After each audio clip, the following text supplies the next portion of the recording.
Light the beam! Light the beam! Light the beam! Light the beam!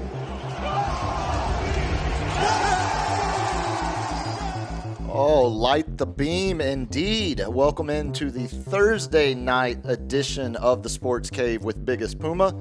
I am your host, Sam Freeze, joined again in the room by Cap across the table and LG under the same roof.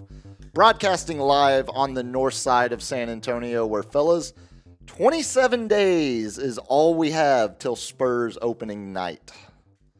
Is it going to be a primetime game? Yeah, but I'm pretty sure it's ESPN. I mean, like, is it going to be like the featured game? Yeah, It's no, got to be Wemby versus yeah, Cooper? it's I think it's the second game of the doubleheader. Okay. Like I think I can't remember what the early one is because I think it's actually a later start. I think it's like an 8:30. So no TNT anymore. So But you're forgetting about the preseason game against the Guangzhou Loon Lions Thank on you. October 6th. Thank you, company man LG, who is now also a SS&E employee. he was drafted. I mean, Give me your hot opinions about that Guangxi Dragon roster. How are they looking this year? That point I guard. have no idea. Is Wang Zhizhi still active in the Chinese Basketball Association? Are their Sure. families being? Who is that? E. Jin Lin, careful. I can already see where that's going, and we're only 2 minutes into this thing. Save that at least for the second hour because we have a lot to get to tonight on this National Lobster Day.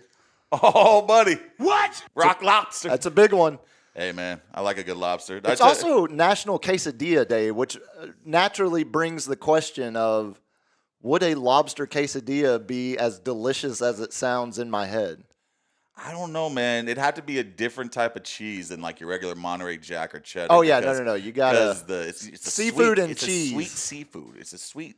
The lobster by itself. Some of the best quesadillas I've had, though, are shrimp quesadillas. Yeah, but the shrimps aren't sweet. Not as sweet, no. Yeah. Not as sweet, especially not poached in butter like you like my lobster. What would we go with? A good brie? No, now you're getting a little French. That's ultimate fusion. We're fusing. Man. Yeah, I was thinking like some Oaxacan cheese, maybe something a little, Oh man. I a don't little even know sharp. I don't know what you just said, little kid, but I said it fast because I wanted. Oaxacan. I said it fast because I didn't want to sound like Lou Dobbs that time when he was trying to say cities in Mexico, and Voila. he was way in over his head. So, but he didn't. Chihuahua. He didn't follow the golden rule of if you're not sure, just say it fast. He went the opposite. He went Wahola. One of the greatest clips of Lou Dobbs' illustrious career. No, we have a lot to get to tonight. It's Thursday night. We've got the game on in the room with us as we speak. You'll remember Let's hope for a draw. we almost got one 9 years ago on Thursday Night Football with this exact matchup. Oh, really? It was a 6-6 game that went to overtime. Oh God, that's like When that was both like the those curse teams of were the awful. Thursday. Yeah. Like that whole year, the Thursday games I remember were awful. Yeah, there Like, were multiple. I think the Dolphins were involved in a really bad one too. Yeah, The Thursday games have, they've gotten better. 3 weeks in, but they've been fairly decent at least so far. I mean, we had Buffalo last Thursday with Miami. Yeah, and it turned out to be a better game than the they were line tied. suggested. They were tied until Tua gave it up. You know, Yeah, I bet everybody. he hocked to it on the ball. Oh, you're proud of that one, aren't you? You should be, as you should be. No, we're gonna, of course, start with what I watched here in a minute, and we'll wrap up a little bit of baseball talk there. But we've got Cal notes to get into. We've got football weekend preview and the main seggy. We'll start with NFL before we try to squeeze in some college football at the back end of the main. And then, of course, lightning round to close it out, including what might be the greatest athletic achievement ever recorded on film.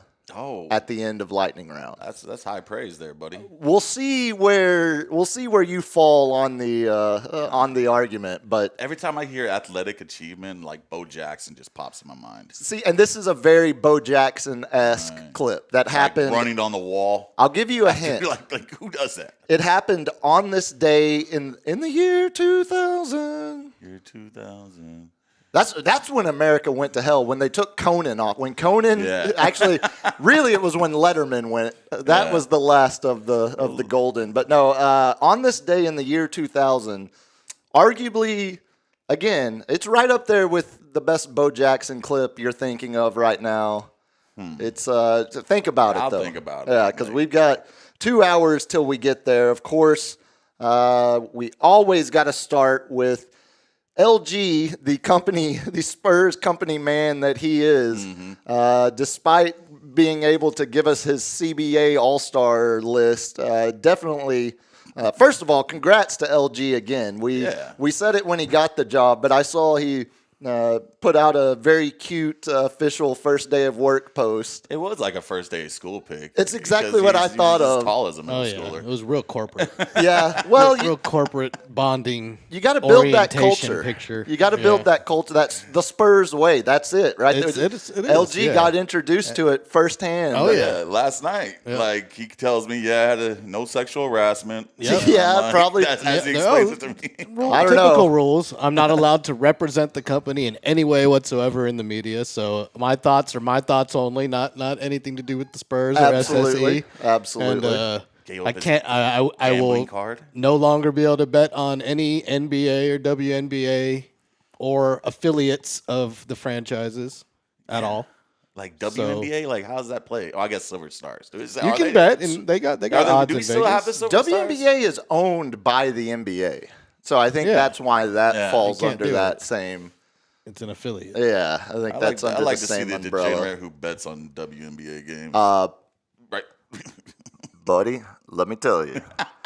There are some efficiencies in those games that a good sharp might Always bet the under. I heard something like that. Okay. Like someone made $1 million. There are some sharps out there that would suggest WNBA used to be easy money. It's a little more difficult now because their viewership has skyrocketed 6 times what it was 2 years ago. Now the thing I want LG to get us is some media credentials. Yeah, that's not my department. I already Come feel, on, yeah, I was about to man. say I you gotta already apply just like everybody else. Give me that media pass, baby. I don't even get a media pass. No, they don't. They certainly don't make it that easy No. for LG to be handing them out like candy. But LG, tell the good people the multitude of ways they can support the program. Well, immediately you could jump in the super chat and let us know what you think of us. Yeah, buddy. Or you can hit that subscribe button, and that'll help us in the long run getting to our goal of 1,000 subscribers. Yes, To our and own YouTube plaque. as I think we're a ways away from a. Could we actually hang that on the wall, LG? Because you always knock down all my other ideas. Yeah, if you If we get a get- YouTube play button, we'll put it on the wall. For What sure. a YouTube play button's what, $1 million, right? He took Or down my something? Dare. I think Dare it's graduation. 100,000 or something like 100,000? that. The Yeah. first one. Because Well- they're like they're like records, platinum, Oh, titanium. okay. That gold. makes sense. Well, your Dare graduation, it literally looked like you had like. Well, I taped was over like- my government name. Yeah, Yeah, it's not a good look. It looked like you actually were a kid that needed Dare, like from the framing of the. One day in that frame is a speech I wrote as you say it when you graduate. 1,000 subscribers. I'll read that speech. You will read the speech. It's 1,000. so bad. What was that? First off, it's like fifth grade. It's like Always Sunny in Philadelphia. Charlie trying to read me good, bad, drugs good, not Okay, good. listen, folks. Subscriptions are absolutely free. They will never cost you a single penny. I need to hear Cap recite this Dare pledge he made in so 5th bad, grade. man. We Oh, need man. to get to 1,000 as we continue to grow this thing. Absolutely appreciate the 500 and some odd that have subscribed. If you have not, again, it's super easy, super free. And if you don't have a YouTube account, just make one real quick. It'll never cost you a single thing. It links to your Google, man. And Google never gets hacked. No. I don't think so. Yeah, I mean, out of all of them, I guess feel the safest there. Yeah. And you mentioned also the super chats. We were talking earlier. We missed one last week. I think it was homeboy Josh that threw one out there that we missed. So I'm going to pay more attention to you guys on the chat. So Here, I'll put it up right now. Here's Josh's super chat from Tuesday. There we go. There you go, Josh. Appreciate it from last show. Josh is a big Michigan man. He's a huge Michigan fan. He was actually. I don't have. This might not surprise you. I don't have a whole lot of Midwesterners or fans of Midwestern teams in my inner circle. No Rust Belt for you? Not a whole lot. Not a whole lot of time for it. But Josh is a good dude who somehow roots for Michigan. I guess I'm the old blue collar man. It seems, Oh, you can be blue collar from like. I'm just not Midwestern blue collar. I'm not jamming Bob Seger on the drive home. I'm watching that. Although Seger's fine, it's just an easy. What was that? The mayor of Easton, and now it's the Task, where it's like the Pittsburgh accent. Oh no, I can't.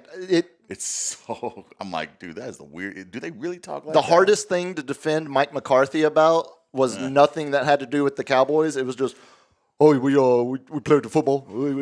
It's you got the it's just how we do it in Pittsburgh. A lot of I couldn't do it. Buddy. I had never. I guess I had never had someone with a Pittsburgh accent in my life until hearing him do press conferences. Yeah. I'll take Shoddy asking himself questions that he turns around. Did we play well? No. Yeah. Do we plan on playing better this week? Yes. That's Shoddy in every press conference. I love that. It's grating on me. It would be a lot nicer if you had beaten Chicago, and then I might not be as torqued up about it. But let's jump into it because, like I said, we have a lot to get to tonight. Starting with what I watched, and it was a mercy kill this afternoon up in DFW. The Rangers played their final home game of the season. Now, after charging all the way back to get within half a game. I thought you weren't watching them anymore. Well, it was 1:30, and it was 1:30 on a Thursday. I watched Tanner Tessman, the American, score a banger of a goal for Lyon in Europa League. It was pretty sick, but no, I'm a glutton for punishment. Apparently, here's these terms again, man. Banger, I got called low level the other day from like a Gen Z person. Oh no! And I'm like, what is that? What is that? And like, you're just so low level. Blah blah blah blah. I'm learning not to have a possible debate or discussion with pregnant women. Oh my good Lord, no. I feel that I'm a feminist. I thought you were going to say. I'm a feminist. I should be able to talk with them, empathize, sympathize, relate. I thought you were going to say with Gen Z, and I quickly was going to be they are Gen Z. One was 26, the other one was 28 or something. Well, she sat next to me. I was like, wait, where's the line? 28 feels like a young millennial. No, man. We're millennials. We're in our late 30s. Maybe early 40s. But, Gen Z is like pre-30s. No. Gen Z. So a 28-year-old is the youngest possible millennial. Oh, my God. Now we're going... I'm barely Gen on X. The fringe. Yeah, I'm Gen X fringe. What do the liberals like to call you? You're a geriatric millennial. Yeah, there you go. that's someone dropped that on me. I'm the one who babysitted the millennials and stuff. But I was talking to him and she was like, "Yeah, I had a COVID baby, and my baby daddy was sitting there asleep, and the only time he woke up was talking to his girlfriend." And I'm like, well, hold on. I was like, why? Why would you allow that to happen? And this girl, this little redhead, just turns around to me and she's like, "Oh my God." And I'm like, "What happened?" And she's like, "How can you say that?" Yeah, exactly. And I'm like, "How can you say that?" I'm like, "What?" She's like, "How can you don't know what she's going through, blah, blah, blah." And while the whole time the person we're talking to is like, "Oh, we weren't together. Okay. We were having a kid." I was like, she wasn't mad, But then she called me low level, and I'm like, I don't understand this word. And then she's like, now I bet you think you know what pain feels like as a pregnancy. And I'm like, we jumped to that real quick. Well, I was like, well, I've shattered my pelvis, which can happen on a regular birth if you don't give a C-section, Sure, and the tearing, I have had a kidney stone, so I have torn my pee hole. My Richard got torn up. I appreciate you so much. My Richard got torn up. Yeah, that's good. Yeah, my Richard got torn up. And before you have the kidney stone, you have labor pains because it's working your way through the thing. It was like 6 hours of labor pains. And so I'm like, I think I can relate. And she's like, you're cringe, and start calling me cringe. And it's like, I got to get up. And I'm like, well, no one asked you to sit here. So I might or might not use some AI to create, maybe episode descriptions and stuff of the sort. I feel like AI, or at least the one I'm using, it speaks exclusively in bad Gen Z internet. Like everything is cringe or I'm dead. Yeah, it threw a 6'7" reference in there. Oh, you can't say dead now because it might trigger someone. It's an unliving. Like my phone is unliving right now. Well, that's like unalive. There you go. Unalive. See, you know this. I never heard this until yesterday. Yeah, as our government told us, Epstein unalived himself. That's the official line. Yeah. God, you can't just be crass and say can't be like say dead. The S word. How did we get here from starting with? Okay, actually, you know what? I enjoyed that conversation way more than I did the Rangers 4-0 shutout this afternoon. Oh, no one wanted to hear It's over. That. It's over. No one wanted to hear about that. But I will because the Rangers are unlived. Hey, that's how we got there. No, it was. I feel like they've been out of it now for a week after teasing my emotions and climbing all the way back in it 2 weeks ago or however long that's been now. It was. The only reason I'm bringing it up, and really the only reason I watched it, is because they're about to have a lot of roster turnover. And it's a lot of the guys that won the World Series 2 years ago. Is it in the contracts, or you think they're going to blow it Contracts, up? yeah. Contracts and, like Bochy. Is Bruce Bochy back as a manager? I'm right now probably leaning no. It feels like. Well, or get a different hitting coach. Well, Brett Boone changed a few things in the second half of the season. They fired their first coach halfway through. Oh, but Adolis. So you already tried that. That was a desperation move.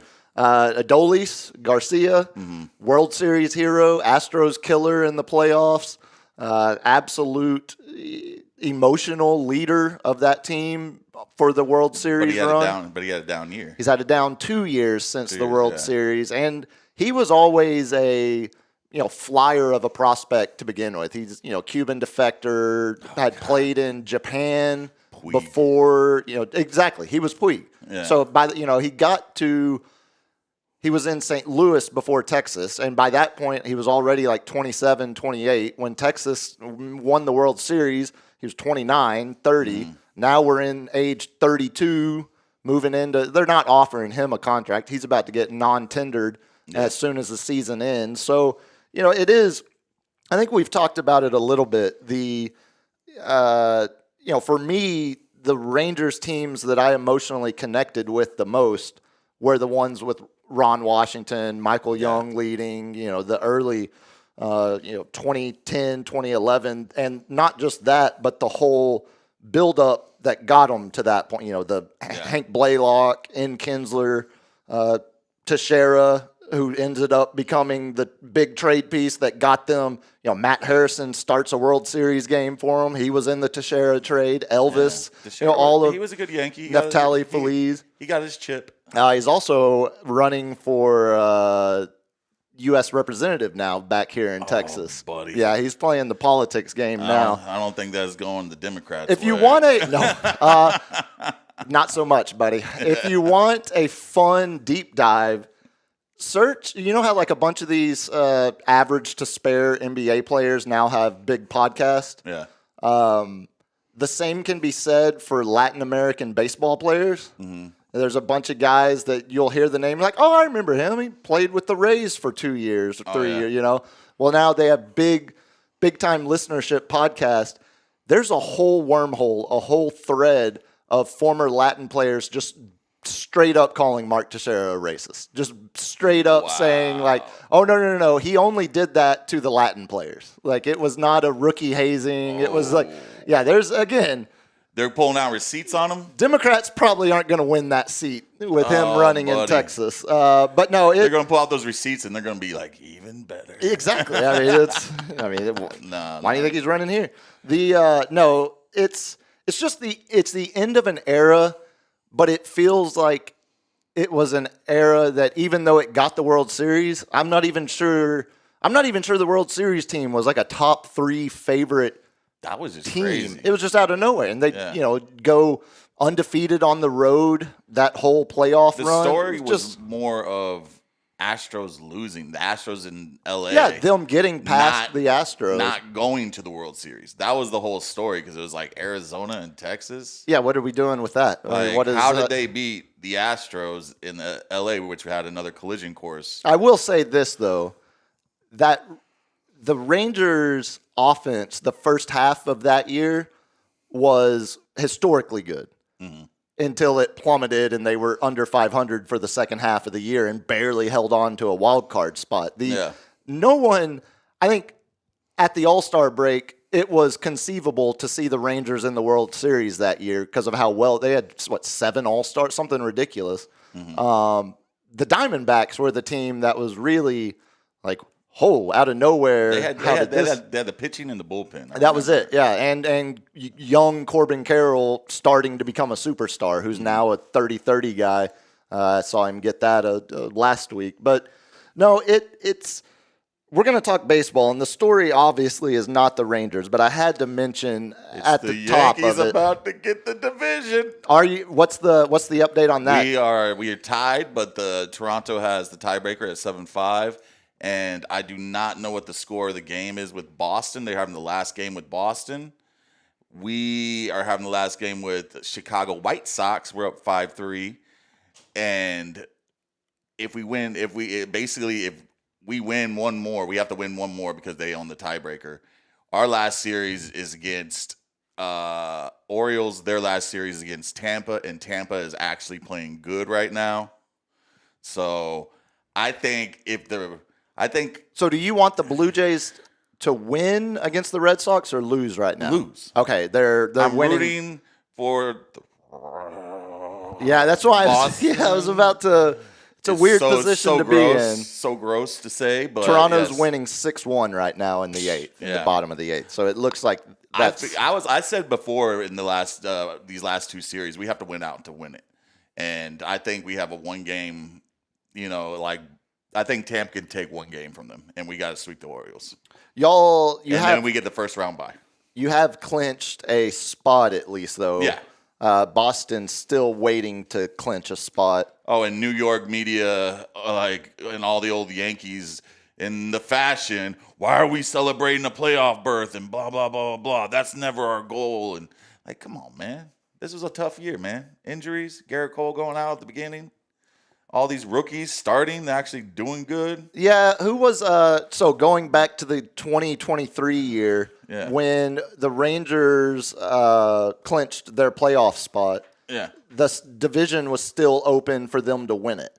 And I remember that was Brian McTaggart, the Astros writer, who was pointedly criticizing the Rangers for celebrating as if they had just won a World Series when all they had done is clinched a playoff spot. And there's different levels to it. Like the Rangers celebration might have been more than your average playoff clinching celebration, but they hadn't been in a decade or close to it, half a decade. We got Royce saying, thanks for the super chat, saying the bad officiating is killing Toronto. Now, is that in favor of Toronto or in favor of Boston? Because I haven't been watching this series too much. I've been focusing on my Yankees. Yeah, watching Judge get to be one of the fourth ever player to have 4 50 home run seasons. I've got that on the list for you. Yeah, buddy. That. No, I've watched more Olympic Lyon soccer this week than I have Red Sox or Blue Jays. Dude, so there's been some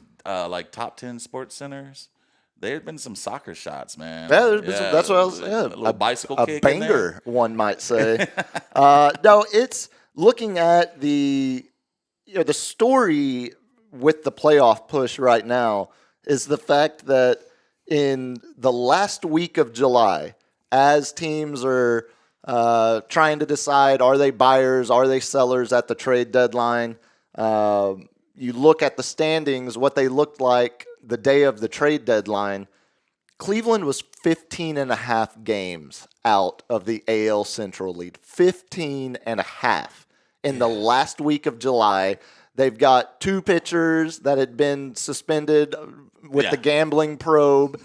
They decide they're sellers at the trade deadline. They don't sell their big pieces like Ramirez or Kwan, but they sell complementary pieces to some bullpen. To reassure the farm system, get some prospects out because they clearly 15 and a half games out of not even the thinking division. about it. You're not thinking about it And at all. aren't they at the top of the wild card right now, or are they?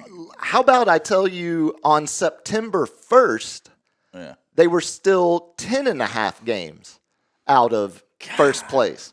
So they had only made up 5 games from basically the month of August. So starting in September, and granted, remember, that is 24 days ago. 24 days ago, Cleveland was 10 and a half games out of the AL West. They've gone 17-2 in their last 19 games, and they now officially lead the AL Central with the Tigers now the final wild card team, a game ahead of the Astros. Dude, the collapse of the Tigers and the Crazy. Astros this past month, I mean, nothing makes me a little happier to see the Astros collapse. But seeing the Tigers, how sure they were and how much they got the pitching locked, hitting locked, bullpen was nice, and now they can't buy a win this in September. No, they are just looking at it here. I mean, they got to be like 7 and something. 2-8 over their last 10. Oh God. And did you see what? So the Guardians and Tigers have been playing each other most recently in the series. That's what allowed Cleveland to pull past them. Detroit's best pitcher in the AL, Skubal. Yeah. Did you see him pluck the Guardians guy right in the eye? I mean, just straight as squares he squared to up bunt. for a bunt. Like, the dude didn't even flinch. No, he did. He stood there and took it right to the cheek. Right to the... David Fry is his name, in a 99-mile-an-hour fastball from the best pitcher in the AL. And it shook him. Straight to the... It shook Skubal. They had to take him out like an inning and a half later because he just couldn't get right. I don't know. I mean... Dude, he took his hat off. Yeah. It looked like he just saw death. So he ended up going and visiting Fry at the hospital along with the Guardians manager. Yeah. They went together to go visiting. Broken nose, fractured all orbital. kinds, surgery, repair. Yeah. Only 6 to 8 weeks on the timeline. So we'll see. I mean, it's just a pain tolerance kind of deal. But unless Cleveland makes a deep playoff run. Yeah, and Fry was one of their good ones, man. Yeah. I mean, it was a guy who showed up big in the series last year against y'all. Yeah. Against the Yankees. But, yeah, you mentioned the Astros. Unsuccessfully. Astros have now slid a game behind the final wild card spot, a game behind Detroit.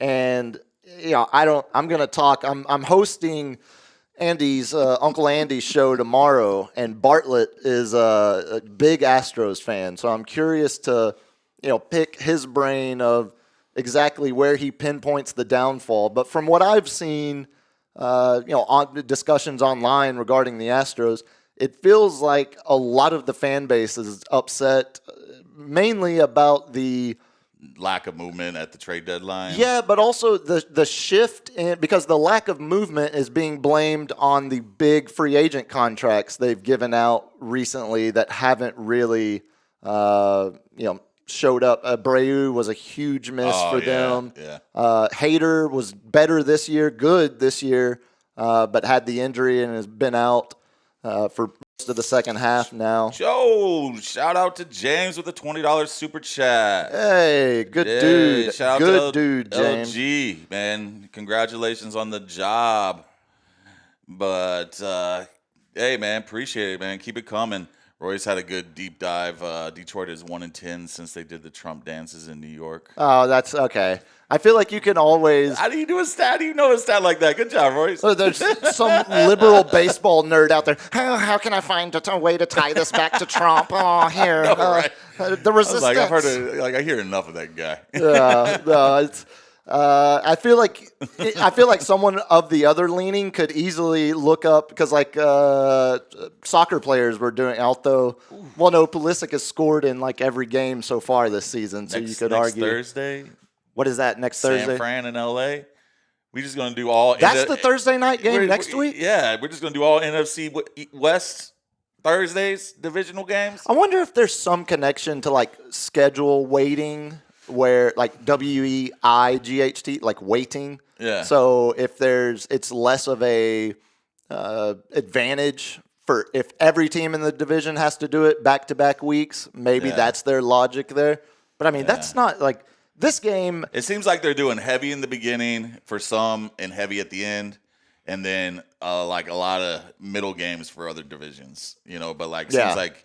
NFC West is the one where it's the beginning and the end because the very end. And then Dallas, what was it? The last game they played is with the what was that when we were doing the picks? I think it was Washington, wasn't it? Because we were just saying it potentially could be a final. How funny that sounds now. It could be potentially a final wild card spot.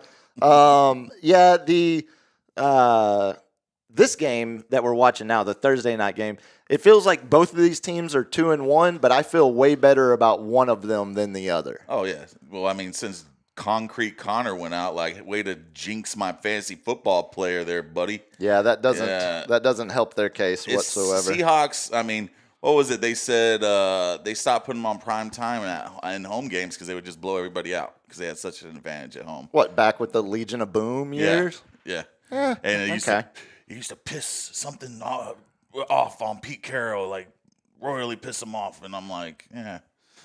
I mean, get out of here, old man. I guess I don't mind if Pete Carroll's a little hot under the collar. You cheated at USC, man. That's par for the course of being at USC. No offense, Chris Duell, proud Trojan graduate. Should mention the NL side of things too, because I think they're way more exciting outside of the fact that it's the Astros involved for all you Astros fans out there in the AL. In the NL, we have a 3-team race for that final wild card spot. The Mets. Yeah, because Cubs are already locked in. Cubs are locked in. Yeah. The Padres, everyone's locked in on the NL side except for the final wild card spot. The Mets have a half-game lead over the Reds. Did you happen to see the catch earlier today that the Reds outfielder had? So the Reds it's 2-1. They're up 2-1 in the top of the ninth. Yeah. 1 out. Runner on first or second, runner on base, regardless. Mm-hmm. A Reds outfielder straight snagged, like video game stereotypical forearm above the outfield wall. Oh, just robbed a home run that would have been a game-leading home run. Like the go-ahead home run. Yeah, it would have been the go-ahead, put the game at 3-2. Reds still would have had a chance in the bottom of the ninth, but I'd like to see the Reds. I'd like to see. That's what I was going to ask you. Out of Mets, Reds, or technically the Diamondbacks fought hard as hell against the Dodgers last night. They're 1.5 back. Yeah. I mean, you'd have to have a collapse of the other two teams. So I think it's between just the Mets and the Reds right now. I want to see that young kid that was it De La Cruz? Yeah, Ellie. I like to see him in the playoffs. See if he steps up to the moment. Yeah, should mention the Diamondbacks have already lost today. The Dodgers beat them 8-0, so that's where that half game back comes into play. And then Reds, like I said, ended up winning today. Mets and Cubs are tied. No, Mets are up 8-5 in the 7th. So it looks like if the Mets can hold on to that, their magic number will decrease by 1.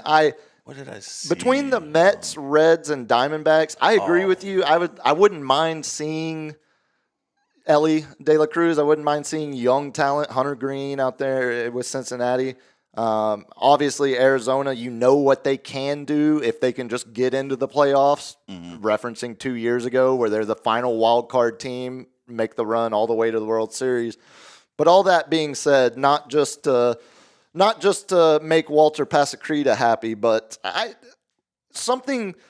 want to see the biggest market. Like the Mets, I think, would have the best environment if it ended up being Mets-Dodgers or, Mets. Like, I don't want to see the Brewers play the Reds. I don't want to see the Brewers play the Diamondbacks. Sometimes those are the best series, though. I don't disagree. It's like Kansas City a couple of years ago. You just need this. You need the superstar that they can promote. You got De La Cruz, like Cincy. There's your Bobby Witt Jr. And for the Royals Milwaukee, comparison. you can promote the Miz and Yelich is still team leader. Yeah. So, I mean, you can promote those, and then you got but the Mets, you've got the polar bear, Pete Alonso, you've got Lindor, you've got Soto, of course. Soto, they bought everybody, man. Of course, and that's they bought why everybody 2 years ago and gave them all the way back again. Verlander was a Met. You know what? I'm full circle. I don't want the Mets to be rewarded for just outspending everybody. I want the Diamondbacks in there. Screw Cincinnati. They're in the Midwest. I don't know if the Diamondbacks going to get Give me Arizona to keep fighting, hopefully, to try to get that. One other cool thing. You mentioned Aaron Judge getting 50 home runs for the fourth straight season now. Not the fourth straight. He has four. This is the second straight season with 50. Oh, I misread it. And then he's got four seasons with 50. Yeah, and only 3 other players have done that, which is, name them. American League or any? Any league. Bonds. Yeah. Oh, no, actually, no. Bonds is not on that list. Sosa, McGuire, and Judge. Oh, and 3 others. Hold on. Sosa, McGuire, Griffey? No. Judge and Babe Ruth. Golly. The Babe. That's still... Bonds is not even on that list. Yeah, that doesn't make sense. That's crazy, right? That doesn't make any sense. So how many... It's because he got walked so much. You know what? Judge just surpassed the great Ted Williams for the most intentional walks for the American League at guess what number? Oh, I wouldn't even know where to... 35. That's it? And Bonds used to get 100. That's what I was about to say. Comparing, you know what I'm saying? Yeah. Like it's like you got a 70 to 100 per season. Like they were walking them to load the bases. Yeah, no, they'd walk a run in. There were multiple times where he got intentionally walked with the bases loaded. Exactly. Where we were like, no, we'll just give up a run instead of letting you hit. I got to see how, because now you've tickled my brain unexpectedly. I got to see how close with what Bonds was with baseball. Fun facts. That's the best way. With my bat. Ask the roommate. You want to stimulate me? Give me some baseball fun facts. So, 93, Bonds had 46 home runs. These are his years where he had at least 40. 93, 46, 96, and 97, he had 42 and 40 respectively. But then he didn't top 40 again until the year 2000. When he went to San Francisco. Right. And that was like his year 7 in San Francisco. He had 49 in 2000, and then 2001, 73, and then 46, 45, 45 the rest of the way. But this the intentional walks. Bonds had 73 home runs in his age 36 year.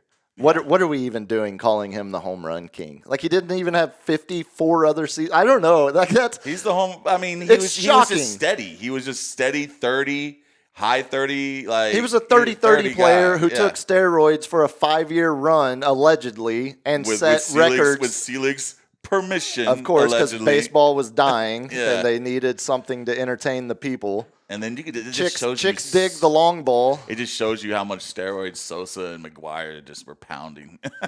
Yeah, it really and how does. It was all NL.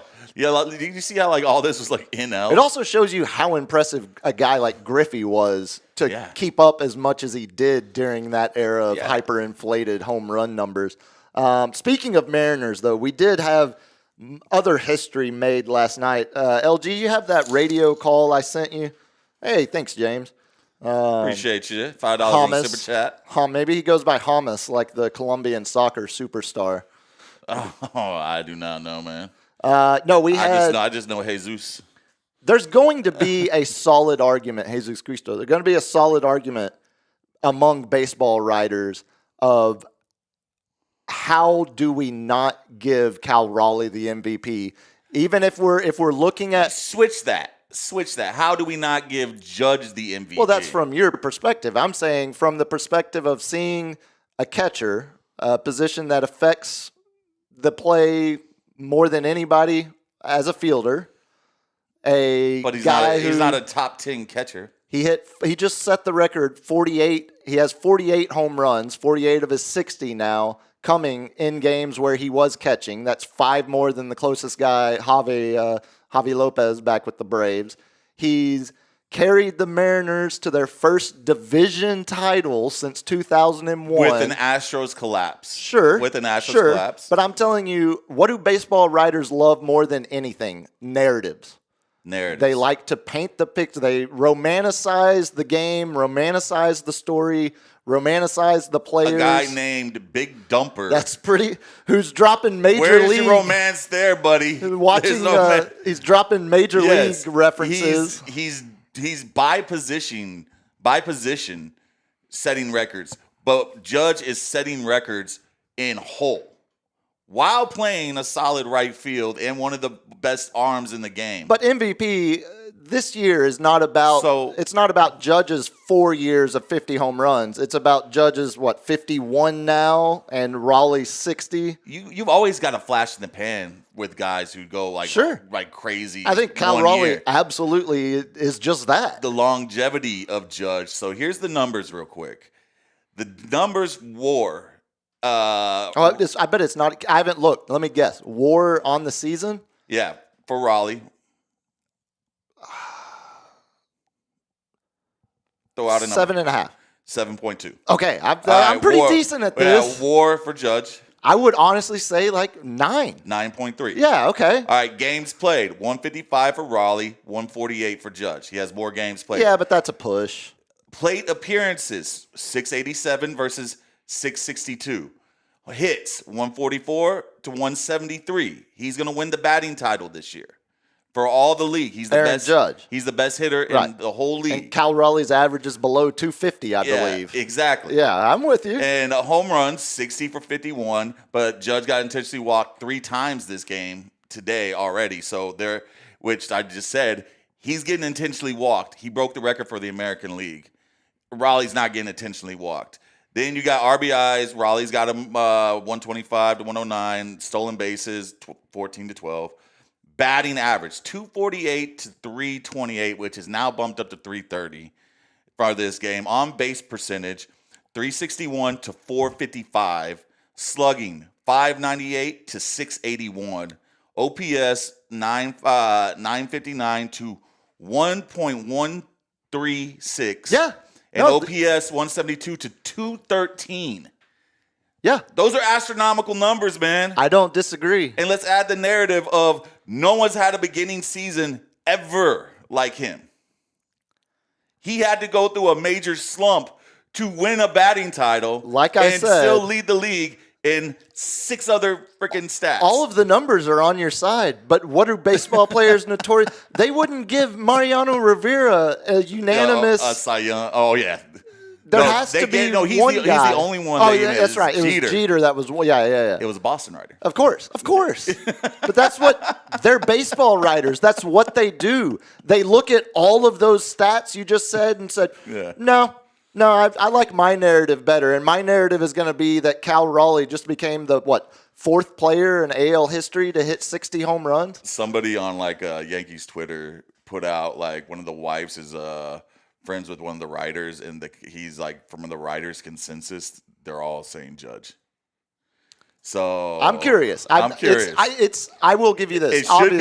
It should be. Obviously, I agree with you. I think Judge is the more deserving, but I don't put it past baseball writers to say, well, Cal Raleigh just hit 60 home runs. Now, if Cal Raleigh gets that 63rd home run, it's game over. Okay, so that's a record.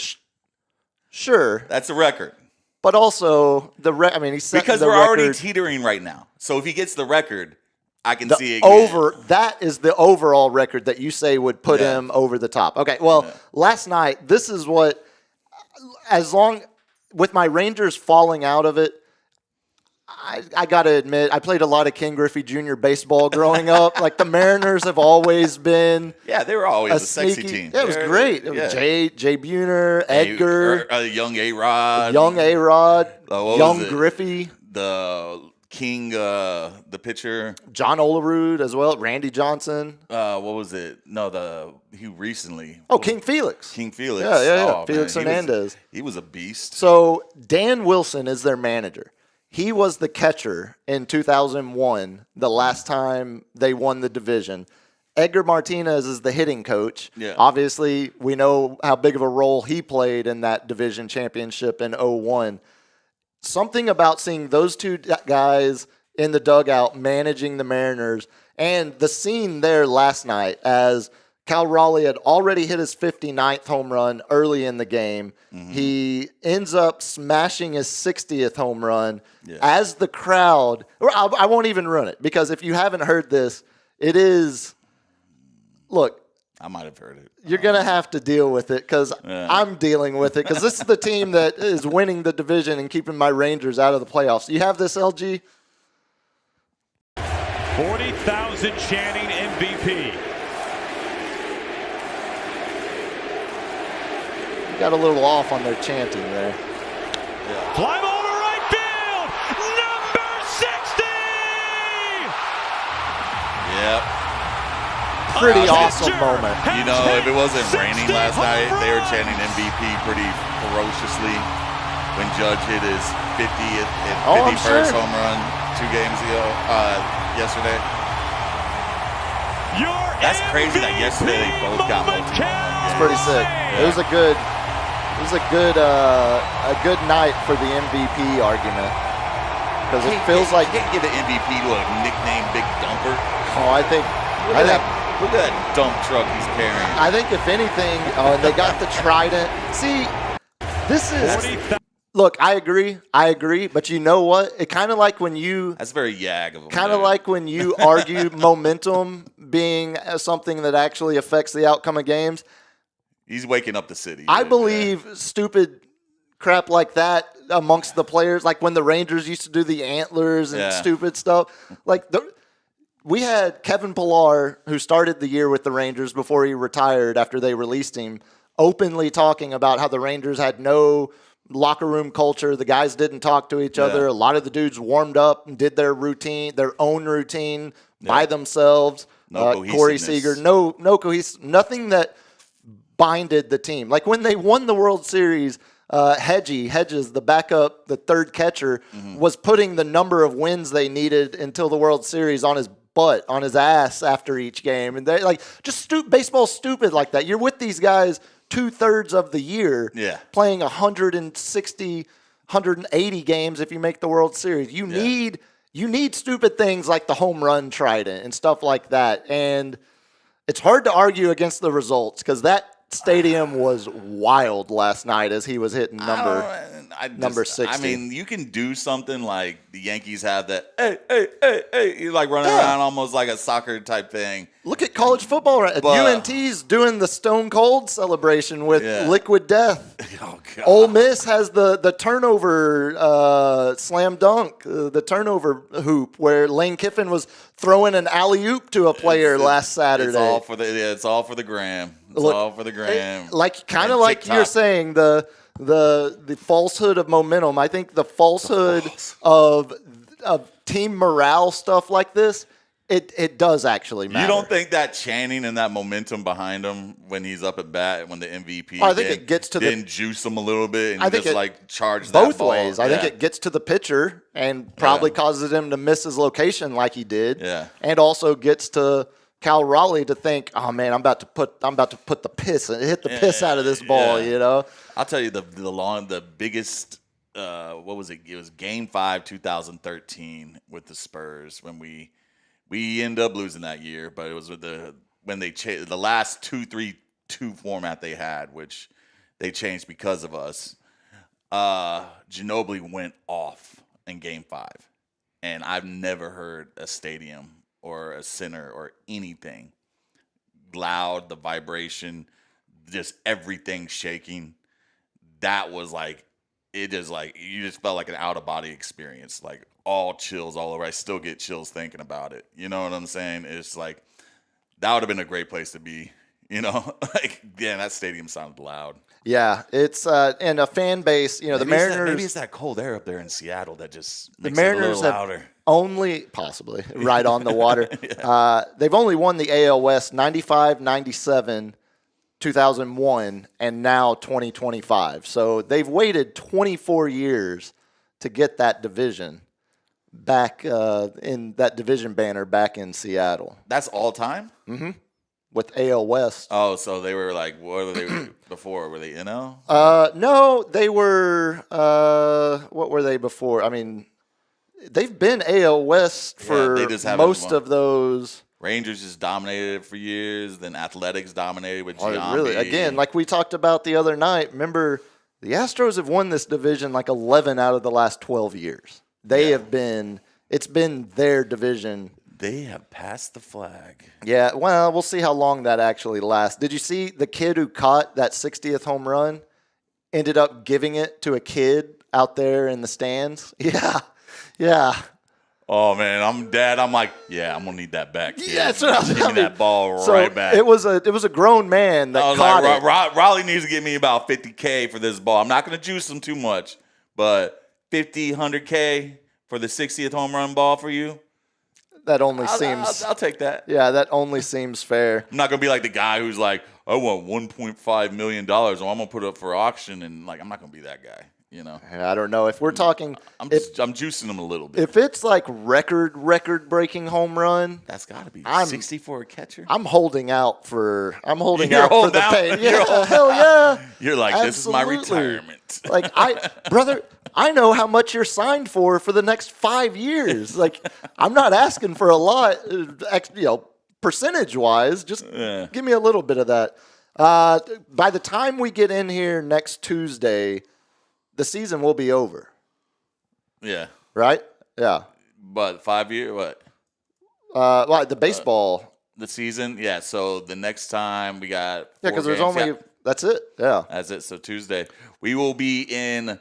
What do they even call those? It's like wild card play-in playoffs? Basically, yeah. Play-in playoffs? But we will at least know the matchups and know exactly who has and hasn't made it. The Dodgers actually they're in the play-in playoffs. Yeah, they're throwing Kershaw and what's his name out in the bullpen last night. Oh no! Yeah, their other starting pitcher. They've got. Well, they got 7. Yeah, exactly, and they've not only do they have a lot of starters, but also the Japanese star, Yamamoto. Sasaki, yeah, it was Roki Sasaki. Was I just being like severely racist? No, I think that's their other starting pitcher. Yeah,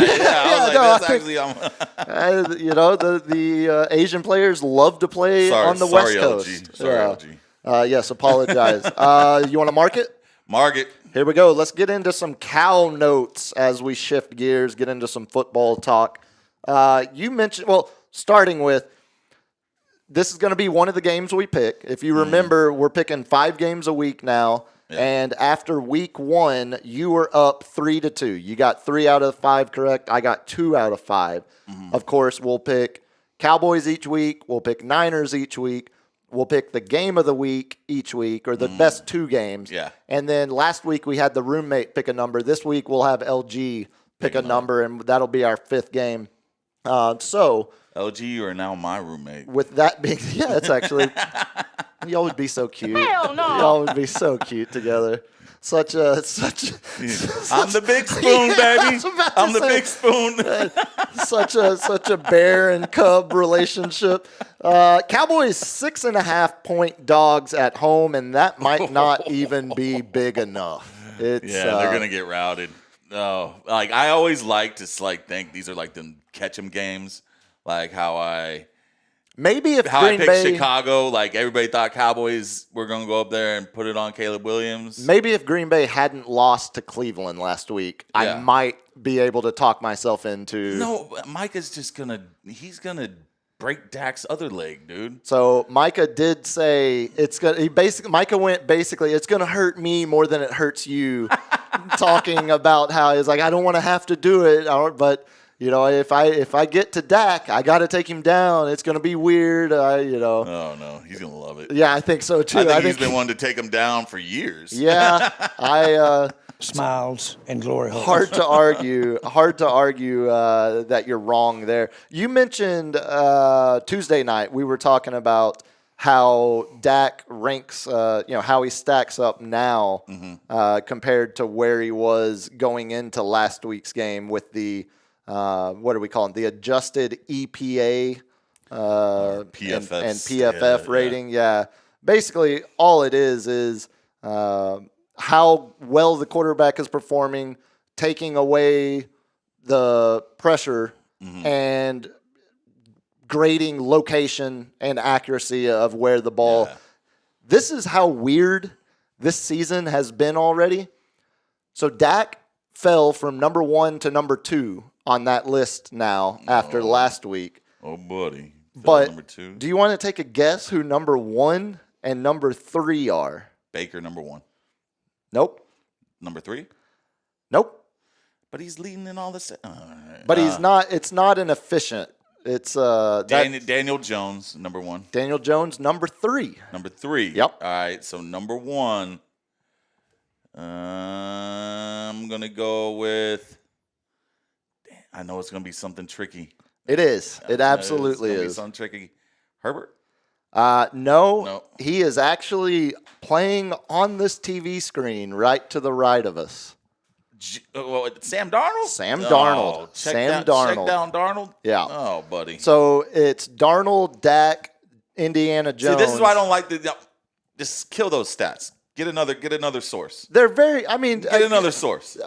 But again, it's these stats. Garbage. So hold on. Garbage stats. So these stats are taking into account where so let's just say, okay, let's look at if the completion. receiver drops it, Correct. It doesn't count against Let's look them. at completion percentage. Well, then you're not calculating for the fact that the quarterback literally threw it right to the dude's hands and he dropped it. Are we calculating the speed of the ball? Like if he need to put a little bit more, like not throw a fastball when he needs to throw just it's a all medium? placement based. Placement. It's all, it's not. So it does. So if you're throwing an out route to a running back that doesn't have the best of hands, and you throw a 70 mile an hour football at him, that's horrible quarterback play.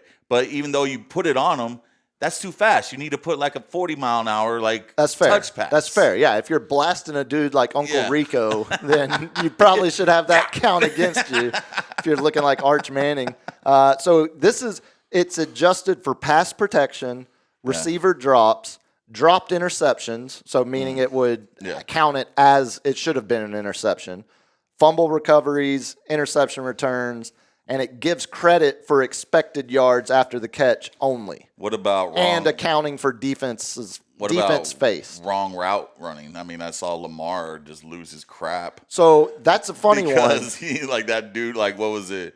Just ran a completely different route, like Zay Flowers or something. That's a funny one because Lamar is number 11 on this list because he's taken so many sacks. Oh yeah, man. Which again, that was if your last guys, game, that was 7 sacks. If your guy's running the wrong route, all of a sudden your drop back is thrown off and you're not, you're out of rhythm.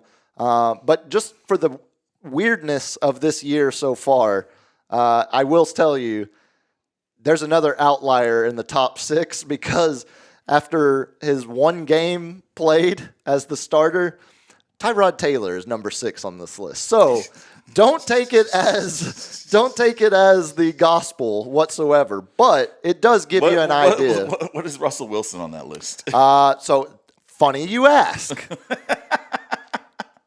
Even though Russ threw for 450 yards against the Cowboys, he is only 18th on this list. Of course, because that's something I was I was going to use it for but. And Caleb Williams, who just lit up the Cowboys as well, he's only 16th on this list. The rest of it is pretty. You asked Baker. Baker's 8th. Jordan Love 7th, who the Cowboys going up against Sunday night. So here's Russell Wilson's stats. Week 1, 168 yards, 0 TDs.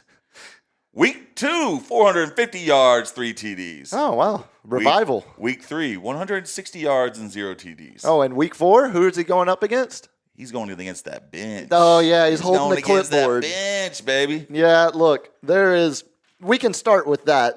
At least there is some hope of personnel improvements Sunday night that weren't available last week. We have, surprisingly, Trayvon Diggs didn't practice yesterday. I don't think he wants to play in this game. See, okay, and I went back and looked at a bunch of his grades from this last game in Chicago. Outside of the misplay on the jam and the slip where he gives up the touchdown, they didn't target him a whole lot after that because they could just target Kaiir Elam on the other side. It's like people targeting Upton Stout in San Francisco. Like, they're not going against Demondor Lenore. Lenore, yeah. DeAndre Lenore. I'm butchering his first name. I will give Diggs credit, though, because he actually hurt himself making a tackle, which is not something we normally see him seeking contact. And, grade-wise, he wasn't bad the rest of that game. It was the one misplay that unfortunately is a big, give up a touchdown type of mistake. But he didn't practice yesterday. Today was a full participant, though. So it looks like it was weird because all of a sudden he hit the injured list yesterday with a knee injury, missed practice, but now is back full participant. The more important one, I would say, if you have Diggs available healthy, they also got Deron Bland, who practiced yesterday for the first time. He was limited, but today was a full participant. So he's expected to play. Then. It does look like you're going to have Bland and Diggs, both your top corners, available. And it looks like they're still not going to have Wicks.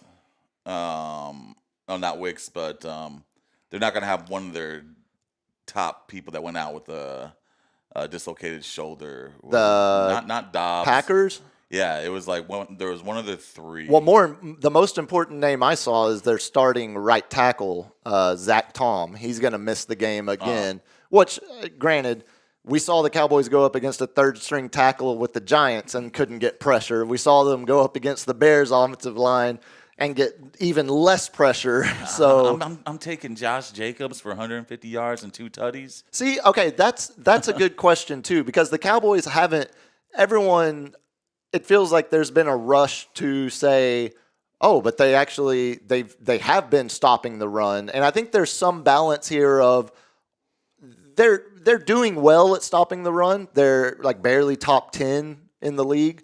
But is it more a factor of teams knowing we can just attack them through the air and not have to worry about them getting pressure or getting to our quarterback? So we're just choosing not to rely on the run game as much. Besides week 1, and I even though Saquon Barkley is one of the top tier, it was the first game. He didn't play any through the preseason. So that was his first game, and he didn't have like a overly horrible game, but he didn't have like 150 yards on him. But then I don't even think he had an average game. I mean, he was real quiet. Yeah, but I think I give that's his first game. That was the startup game, because he had no practice, he had no reps. And the Eagles' offense was in a funk for the first 2.5 games. It didn't feel like they didn't have rhythm. So the next game is Giants with Tracy and Scatterboo. Scatterboo didn't get the ball that much. And then you got Chicago with freaking Swift. They're not going against a banger of, I put Josh Jacobs as a top 5 runner He won the rushing title 3 years ago. He, what was it?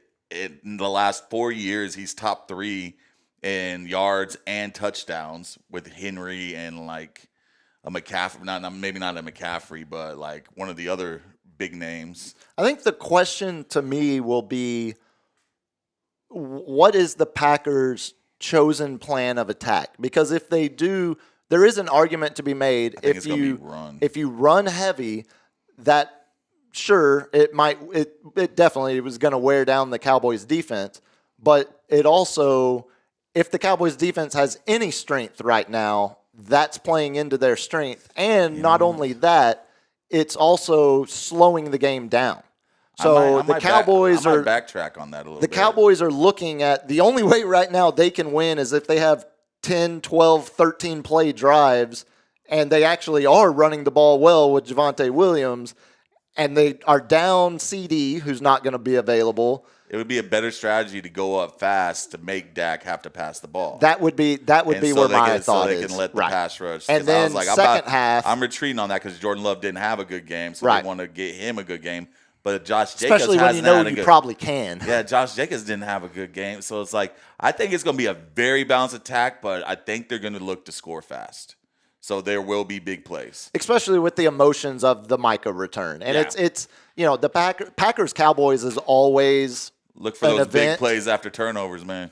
Yeah. Well, see, and that's if the Cowboys turn the ball over at all, when the Cowboys turn the ball over. Let's talk about the fact that they're 6.5 point dogs for a reason. So saying something like at home in a primetime game. So that's a 9.5 point dog. That's correct. Yeah, that's what that would tell you. The Packers in games at AT&T Stadium. Mm-hmm. So we're counting. They usually route their ass. So it's 3 regular season games in the stadium against the Cowboys, 2 postseason games in the stadium against the Cowboys, and the Super Bowl that they won in the stadium when Mike McCarthy was the head coach. 6 games in Cowboys Stadium. They're 6-0. Yeah. Now, I was about to say the Giants. I know the Packers had like a great record, and they always stomp on the Cowboys at the new Jerry World. Now, I did mention the injuries. Including the playoffs. The Packers have 14 dudes on their injury report right now. Oh, what? They're taking the page from the Niners? They're not necessarily all going to miss the game. Yeah. The biggest name is the right tackle I mentioned, who's most likely out. But they are banged up. We talked about the metric of I wish we could have more research on what happens to a team when they play a physical team the week before, because Cleveland's a joke. Joe Flacco, 40-year-old starting quarterback. But Jim Schwartz and that defense are barely giving up over 200 yards a game, and they're physical as hell.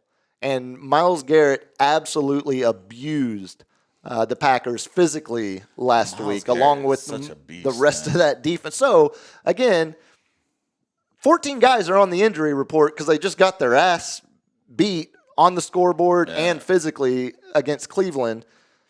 If you're grasping at any signs of hope. Do you think Chicago beat them up like that? No. They just out-finessed them? Caleb got 4 touchdowns. Yeah, so it was a lot of but that's where, looking at potentially what does Jadeveon Clowney do to the Cowboys pass rush.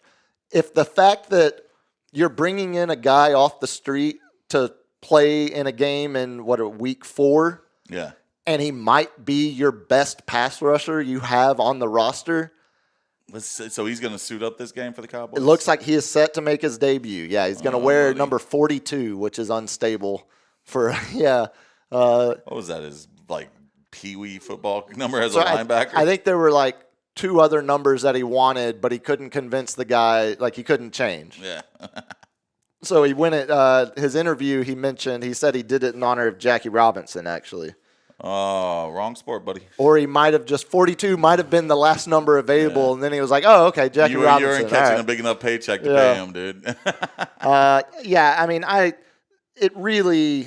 It really seems like there's not the problems they have on defense aren't fixable by bringing in guys off the street in week 4. No. The problems they have are going to require either development from the young guys that they currently have, or if some kind of Dez better and Pickens get on the same page. Yeah, Dak and Pickens. No, yeah, Dez and Pickens already are on the same. They feel like they were born on the same page. Just watching Pickens through 3 games and going back to Pittsburgh. But 6.5. I don't know. Yeah, let me guess. We're both taking Green Bay on this. Or are you going? Look at your fandom. Look at your fandom. That's 6.5 points I get. It's not fandom, and I'll tell you why. So 6.5 points. Your AI overlords ran 1,000 simulations of this game, and 60% of the time, it came back 24-21. AI is an idiot. I don't disagree. You ain't getting me, AI. But the Dallas Cowboys have played you. 83 times on Sunday Night Football, the most of any team. It is when they... Oh, it's when they shine. It's when they tend to actually... It's when they tend to get your hopes up is what happens. They have no CD. Play up big for the prime time D-line. Yep. Javonte Williams actually going against, like, we saw what happened when he went against a solid defense. Yep. But I was told Micah Parsons can't stop the run, so I'm not worried about that. Yeah. Javonte Williams will run all over Micah because Micah can't stop the run. That's why we traded him, right, Jerry? That's what I was told. What was it? I guess you still got the trade, your defensive tackle. Yeah, Kenny Clark's been solid, and it's the Kenny Clark. It's the Kenny Clark game, not the Micah game. That's how we're framing it. I think they're going to know how to. There's no way they're going to Cowboys are going to scheme for Micah, but I think Green Bay can know how to scheme for Kenny. Oh, of course, there is no scheming for Kenny. Just literally is. Just block him. Block him. I mean, he's a. Push him out of the way? Not a pass-rushing defensive tackle. If you can just move him off his block a little bit, we're fine.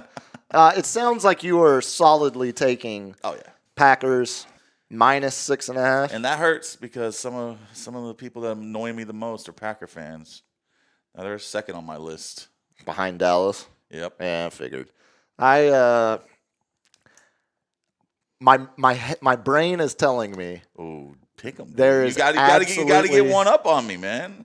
You can't just be picking with me all, Did you see the Cowboys aren't giving Micah a tribute video? Which I kind of agree with. He's only 26. He's only been there 4 years. He wasn't, yeah. He's not going to be in the Ring of Honor? Yeah. No. Michael Parsons. Michael Parsons will never be in my Ring of Honor. Because it's not the Cowboy Ring of Honor. It's Jerry's Ring of Honor. Oh, buddy. I just don't. I mean, 6.5. That's 2 field goals and you still win. I know. Like 27-26 or 27-21, I mean. Yeah. That doesn't sound too far off. Make the choice, buddy. Can the Cowboys score 3 touchdowns, though? They didn't do that against Chicago. Talk yourself into it. Look. That's like Cowboy hope. That's the nectar of the gods for me. I got to ride. Ah, you're riding. He's riding. Cowboys with the plus points. 6.5 at home. Nobody covers the spread better than the Cowboys at home on Sunday Night Football. Nobody. Nobody. Nobody. They don't get blown out. Unless it's Eli Manning across the line of scrimmage. You want to jump into Niners next? Niners, yeah. We will have one Brockdaniel Purdy back. So For sure. He's practicing. He was a game time decision last week. Yeah, I saw that. Yeah, but he will be playing. And we will have Juwan Jennings. We have Ricky Pearsall, who is number 1 in 2 categories. With all receivers. Returning in season after getting shot through the chest. Oh, that's just a legend. That's pretty bad. We don't talk about that enough. The legend. We really don't. Pearsall. We really don't. But no, yards catch through the air, and what was Dude, I don't know. how the lowest percentage catches, the ones that he's not supposed to Oh, catch. heard. Yeah, so he's number 1 in the league. So he catches the hardest passes. Thinking back to his Florida days when he had an ass quarterback. That one-handed catch. Yeah. So McCaffrey, he's running like 2023 McCaffrey. So we're going against who were we going against? Your 3.5-point favorites at home versus dude, I had it. Jacksonville. Yeah, that's right. Me and my buddy Gary. I don't see Etienne doing work. I see Brian Thomas Jr. getting covered by Lenore, shut down. I see Upton Stout getting targeted. This might be a game where Travis Hunter gets some touches. Upton Stout just sounds like a name of an author that was required reading sophomore year of high school. Yeah, right. Yeah, it sounds very. I guess Upton Sinclair. Just seeing him as he sits there and does complains like that was pass interference. Like, yeah, man, he grabbed him, dude, and he gets burned or something like that. But we got D. Winters playing like Greenlaw. Fred Warner's that man, one of the best to ever do it. But we lost Nick Bosa, Mikael Williams. Still going with Niners. I still go with Niners at home. That's Niners all day. I think it's going to be a high scoring game. I kind of was surprised this number was only Niners 3.5 at home. It's because Bosa's out. Bosa, like I said, what was it? In the 4 years that Bosa's played with, or what was it? In the 4 or 5 years, 4 years he's played because he's been out for 2 years with ACLs and stuff like that. He has 60 and a half, or 62 and a half sacks. That sounds good. That feels like that's a good number. You want to know what the next highest one on our team? The rest of anybody, everyone combined, is 60 and a half. Okay, yeah. So he has more sacks himself and more pressures than all the rest of the team combined. Anybody throughout the history that has gone and left. So I was curious. I was looking up whether the line moved because when you said Purdy is for sure playing, yeah, I thought maybe the line had drastically changed because when it came out, he was obviously questionable. It's still only opened Niners minus 4.5, and it's down to 3.5. I bet that number creeps down to 3 by kickoff Sunday because especially as Purdy gets, if they think he's going to have some rust on him, I think Juwan Jennings is going to be there. He wasn't there last game. They're not their first game. They planned for Kittle for 30% of their offense, and he went out early. So I think they're going to game plan with Pearsall, and McCaffrey is going to do what McCaffrey does. Yeah, I don't get the respect for Jacksonville here. What is Jacksonville? They had a great game last week. Which one was that? Didn't they? They barely won. They beat the winless Texans 17-10. Division game, but yeah. I don't know. I don't get the Jacksonville love here. Was it the week before that I thought they put 30 up on somebody. Yeah. But no, I think they're maybe trying to think it's going to be a breakout game. So Jacksonville beat Carolina in week 1, 26-10. Yeah. Lost in Cincinnati, the game where Burrow got hurt. And then Browning came and played good. And they lose that game 31-27. Why are they only giving us 3.5? That's what I'm saying. I mean, that's crazy, man. That one feels. We will always be underdogs. It's crazy. We were we're not the teams you want to see in the playoffs, but we're not going to bet. We're not going to bet against them. We're not going to bet with them. You know what I'm saying? Yeah. I don't know how many times I've heard that going into the playoffs with us, and we end up in the NFC Championship or the Super Bowl. Here's the only problem I have right now. I followed your lead last week. when they were 2.5-point favorites against the Jets. Oh, no, not against the Jets, against the Cards. Yep. And they won that game by 1 point. And Jacksonville might be better than Arizona. Yeah. You didn't have Purdy, I understand. But we beat ourselves, and we had a gimpy Mac Jones.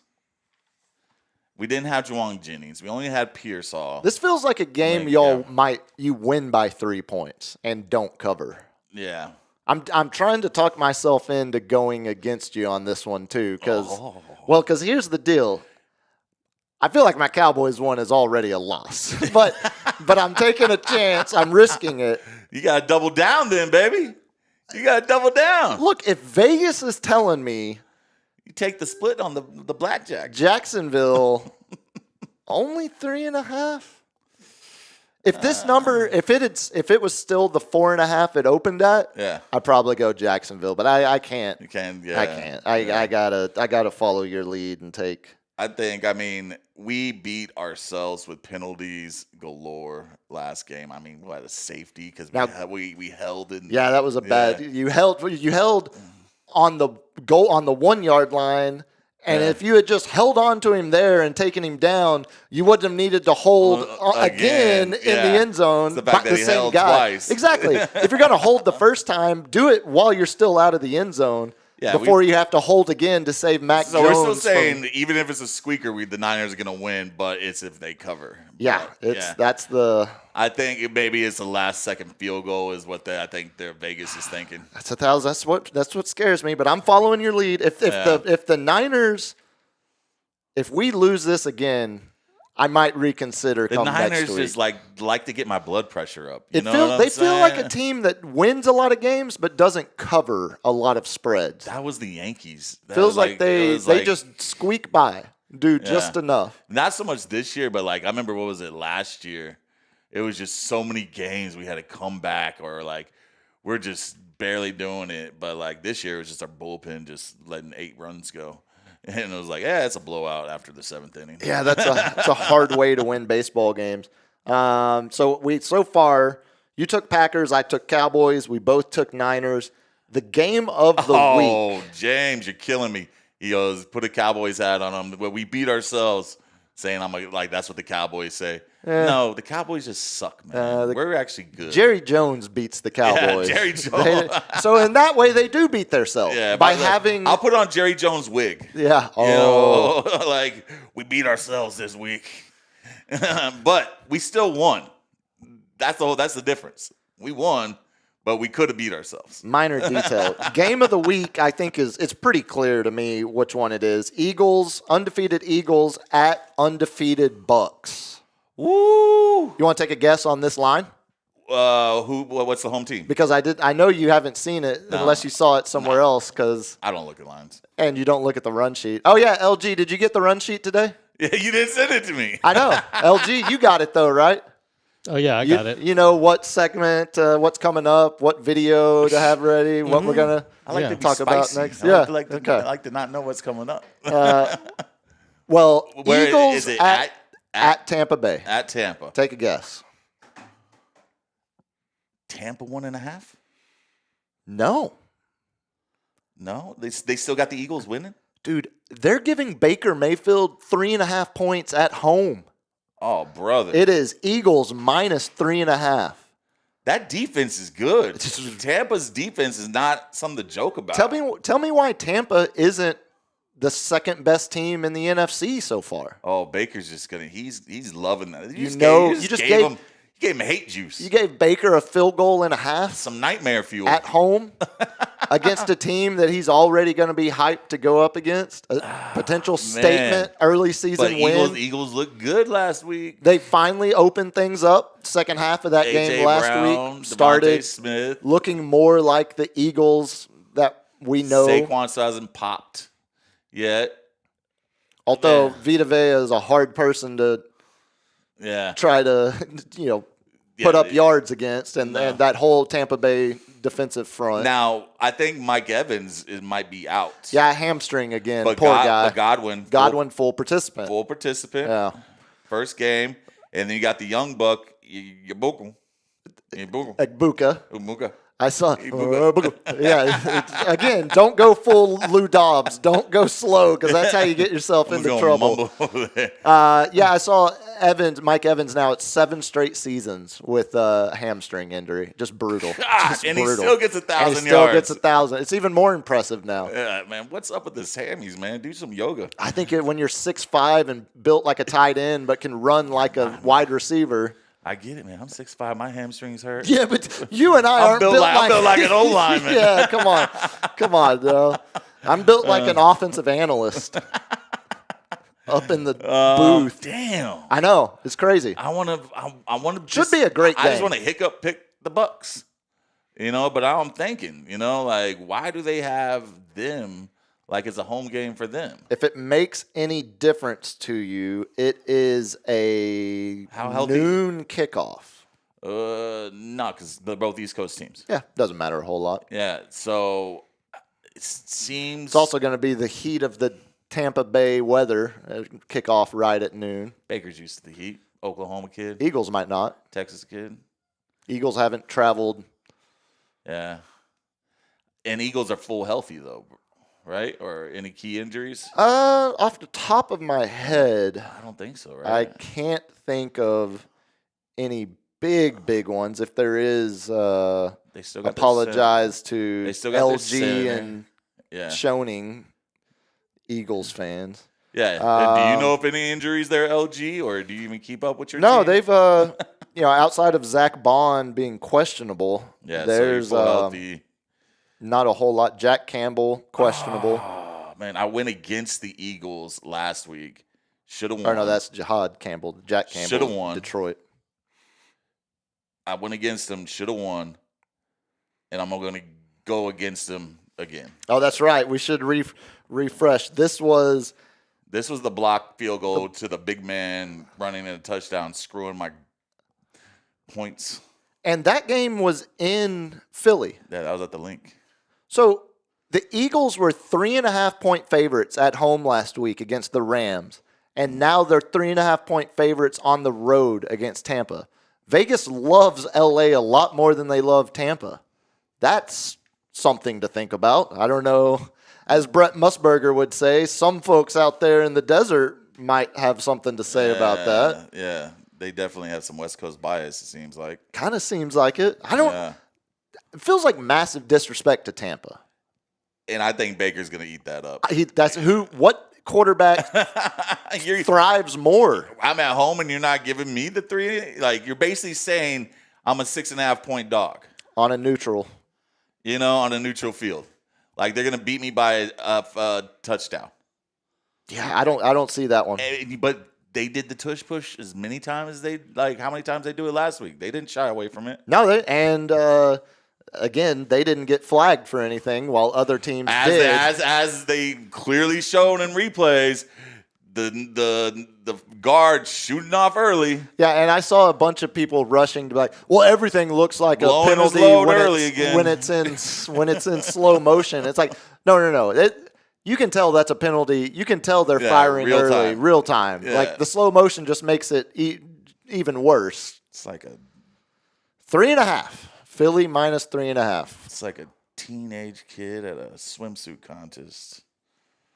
I'm going Tampa. I think you got to. Going Tampa. I want some Baker. Taking the points. Give me some Baker, dude. Like, it's not like Philly's defense has been all that good. No, and man, again, I just don't think the Eagles aren't good enough to be more than a field goal favorite on the road this early in the season. No. They haven't had any signature wins. They barely beat the Cowboys. They should have lost against the Rams. Who was the week 2 matchup? I think I've got it right here. It was that was the Super Bowl rematch. The Super Bowl. They beat the Chiefs. They barely beat 20-17. Yeah, they barely beat the Chiefs. So where's the blowouts? No. None. In fact, have they not all been 1-score games? Yeah. Cowboys, them, and last week. Yeah, but that was a loss until still a 1-score game though. They only won by 7. Yeah, So yeah, give me Tampa. Bucks plus the points. See, I'm hoping we disagree. I thought this would be one that we would disagree on. I thought I would easily be able to pocket the points with Baker and have a split with you here, but we both love Baker. Yeah. Even though he's OU trash. And, Tech exile as well. And the no one believed in me guy who went to one of the biggest football powerhouse factories in the state of Texas, Lake Travis over there in Austin. I was always been an underdog, even though I was the best at everything I did. That's correct, yeah. Even though I was an all-state quarterback, even though, yeah. Heisman Trophy So winner. the other game, tell me if you want to pick a different one, but I thought this would be a fun one to pick before we ask LG to pick a number. What's the games in the contenders category? So the only other game that I was even split on regarding what should be the game of the week, there's Ravens Chiefs, but they're both 1-2. Don't care. That's going to be a great game. I hear you. And then other one, Colts Rams. Rams coming off the loss to the Eagles. Colts undefeated. That's a nice one. Let's just do both those. You want to just do both those and screw LG? He doesn't get to pick a number. LG, you want to pick a number? Do you give a crap? No. You don't give a crap. I think there's your answer. Yeah. I did. The one I was going to suggest, it wasn't going to be a fun one to pick, but it's kind of it's a historic matchup. Oh. We have an 8:30 a.m. game Sunday morning. Across the pond. The first game ever. Dublin, Ireland. First regular season game ever in Ireland. Vikings at Steelers. Vikings 2.5-point favorites. I'm not even going to watch that. Okay, game. well then we'll take that one off the list. Well then you want to jump into Ravens Chiefs? Ravens Chiefs. Lamar. Guess the line. You get at Arrowhead. At Arrowhead. 325. Ravens 1.5. Pretty close. Ravens 2.5. 2.5. A lot of respect for Baltimore on the road. I mean, he doesn't have Rashee Rice. Travis Kelce, as we see, Real Adam put it, he dropped the pass. They would Kelce's just been anger management. It seems like things might be going too well over in the Swifty household. He does look like a Swifty feuding with Ticketmaster every time him and Andy Reid face off with each other on the sideline. Mahomes, I mean, until Rashee Rice gets back, I mean, you just got Patrick forcing the ball. Is Xavier Worthy back yet? Yeah, Xavier Worthy is playing. Okay. But he's never shown to step up to be that number one. In my eyes, was supposed to be at the beginning of this year. They game planned with him for the first game until Kelce took him out. We're 18 games into his NFL career. Let's not flush the baby with the bathwater there yet. Adam's right. Ravens D has not been good. Nope. It's been deceptive. And even the numbers that it does have been deceptive. Like the good things you can point to with the Ravens defense, it's hyperinflated. So the Ravens lost against Buffalo and they lost against Detroit. God, the Ravens just got a rough 4-game schedule. Well, and you could argue the Chiefs' 4-game schedule is just as hard, if not harder, I guess, outside of the Giants game. But the Chiefs went, I almost called them San Diego, Chargers, but that was in Brazil. Yeah. Then Super Bowl rematch with the Eagles. Then they beat the Giants last week. Yeah. Oh, man. I got to go with my man Lamar, dude. Oh, we might have a split here. Are you locked? I shouldn't have tipped my hand. Yeah, no. I'm going with Lamar. Locking in Ravens. I got him on my fantasy team, so I'm going to be rooting for him anyway. And you said that was Ravens minus 1.5. Yeah, well, even though I feel like the refs are going to put on those Chief jerseys again. Okay, the line is actually 2.5. I just thought I could get you to agree with what you guessed. I still pick the Ravens.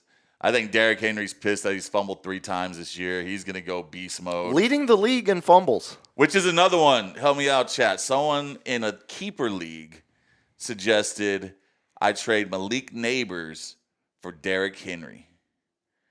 And I'm like leaning no on that one because it's a keeper. And Malik Neighbors is only in his second year. And Henry, he's got about 3 or 4 more years. But he could be that man, a Frank Gore that stays playing until he's 38. That sounds to me, with my fantasy expertise I have now as I might just do the opposite, whatever you say. General manager, the owner/general manager of an undefeated fantasy football team. Oh, God. That to me sounds like Zeb, calm your boy. That sounds to me like Zeb. Don't you get too comfortable. I could always. Will McClay is replaceable. Let me just remind you. Also, Will McClay. Those last 4 drafts haven't been so hot, have they? Ooh. Might need to get a little change at the top. No. That to me would be an instant, you offend me with that trade offer. There's no way I'm considering Neighbors for Henry because it's a keeper league. Yeah, that to me is the. I was like, but I am desperate. I had John Connor, so my running backs are Henderson, the rookie out of New England, who's getting out touched by John Connor is. You're meaning James Conner. It's John. Connor. He's a Terminator killer. That's correct. Yeah. As soon as you said that a couple times, and it just now finally connected. I was waiting until you catch on there, it took a minute. I always say that at the draft. I'm like, give me John Connor. They're like, it's James Conner. I'm like, no, he's John. It's John. He kills Terminators. He goes by James. Goes by John. But not like whatchamacallit, like that. I know we're veering off, but I have Henderson, and then I have the backup now because Benson's been playing for the Eagle for the Demetrio or Dimitri, whatever that dog. Like he's just not. Who are you trying to think of? He's a 3rd string back. I have no running backs. How many years has? Okay, here's a better question. How many years into this keeper league are you? I've been playing this one probably like 7-8 years. Okay, so there is. It's not like me whenever DeMercado. Oh, DeMercado. Oh, points. Yeah. It's not like me when running that Madden franchise where now I'm like 7-8 years into it. I'm like, okay, now let's start a new one. But I got so many. Like I have my wide receivers are Jameson Williams, Malik Neighbors, Godwin, Rashee Rice when he comes off. Like I might keep that's going to be a top because you only get to keep 3 people in this keeper league. It's not like a dynasty. See, that's even more reason. So I'm going to have to do a Rashee Rice or Malik Neighbors. And that's an easy one. Malik Neighbors, not even close, right? You got one of the best quarterbacks to ever do it. Jackson Dart?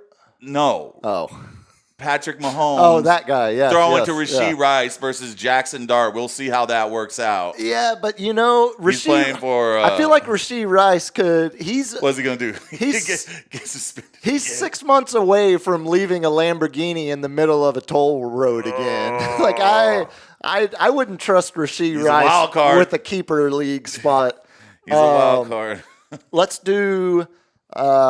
lock in that last game for our picks here. So Colts. That is undefeated true. Colts. Lamar is 1-5 against Mahomes in the season of playoffs. That means he's still going for the upset there, Adam. It's in ink, so it's not changing. Undefeated Colts at 2-1 Rams. Rams coming off the disappointing loss in Philly where they should have kicked the game-winning field goal. At Rams. Let me guess the line. Rams 4.5. You're about a point off on all. It's Rams minus 3.5. 3.5 They're actually giving favorite. some respect.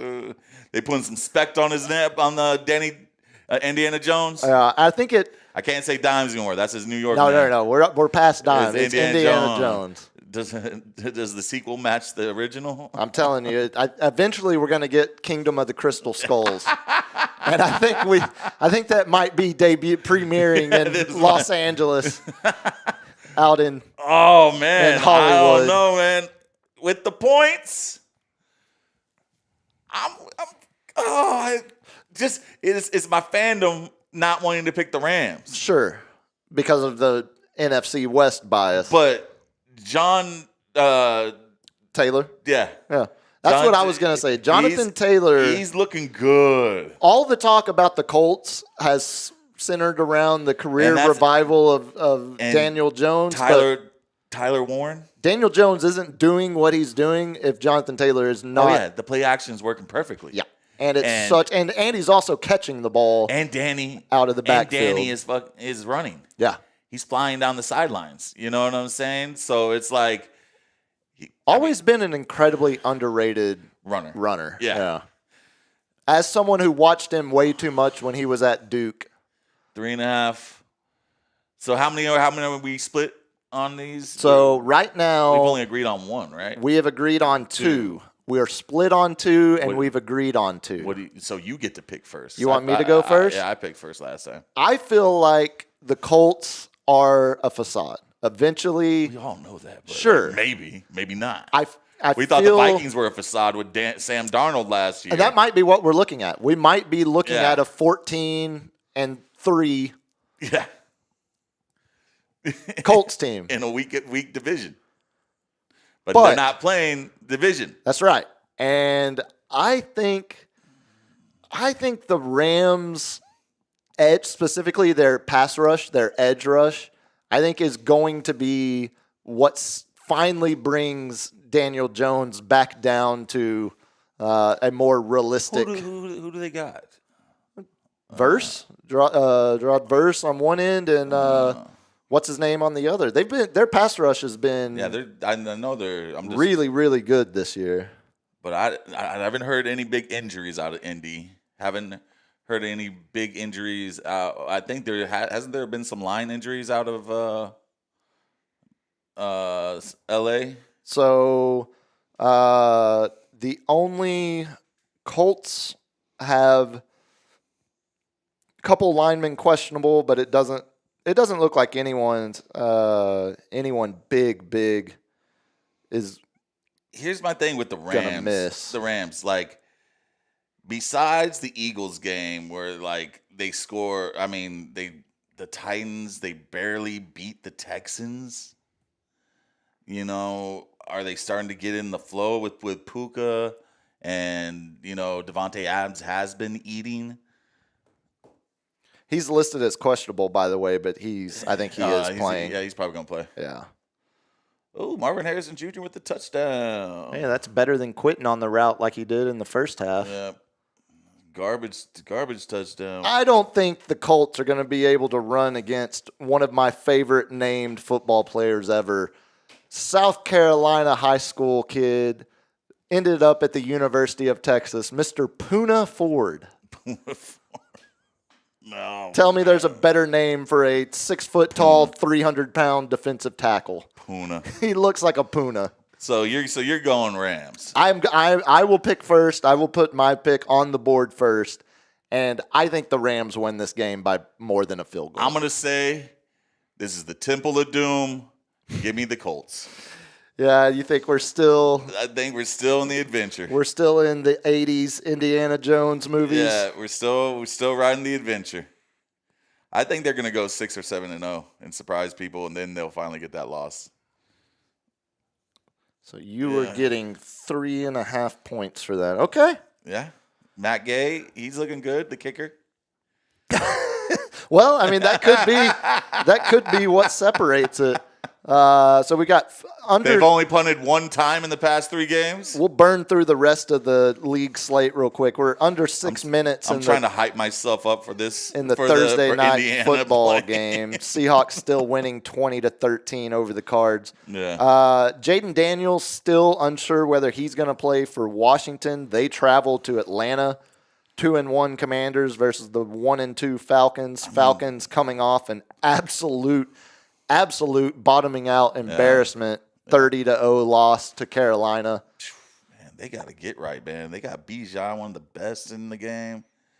Drake London is like, if Mariota's still starting for Washington, maybe it is an opportunity for Atlanta to get right. I think Jane Daniels still limited at practice. Yeah, I haven't. It still feels like it's truly a game time decision. Yeah. We mentioned the Dublin game, Vikings-Steelers. That's 8:30 Sunday morning on NFL Network. I think Steelers take that one. I don't know. Addison, I have zero faith. I think the Vikings with Carson Wentz might. It's a Minnesota kid. It's a hell of a homecoming if he can.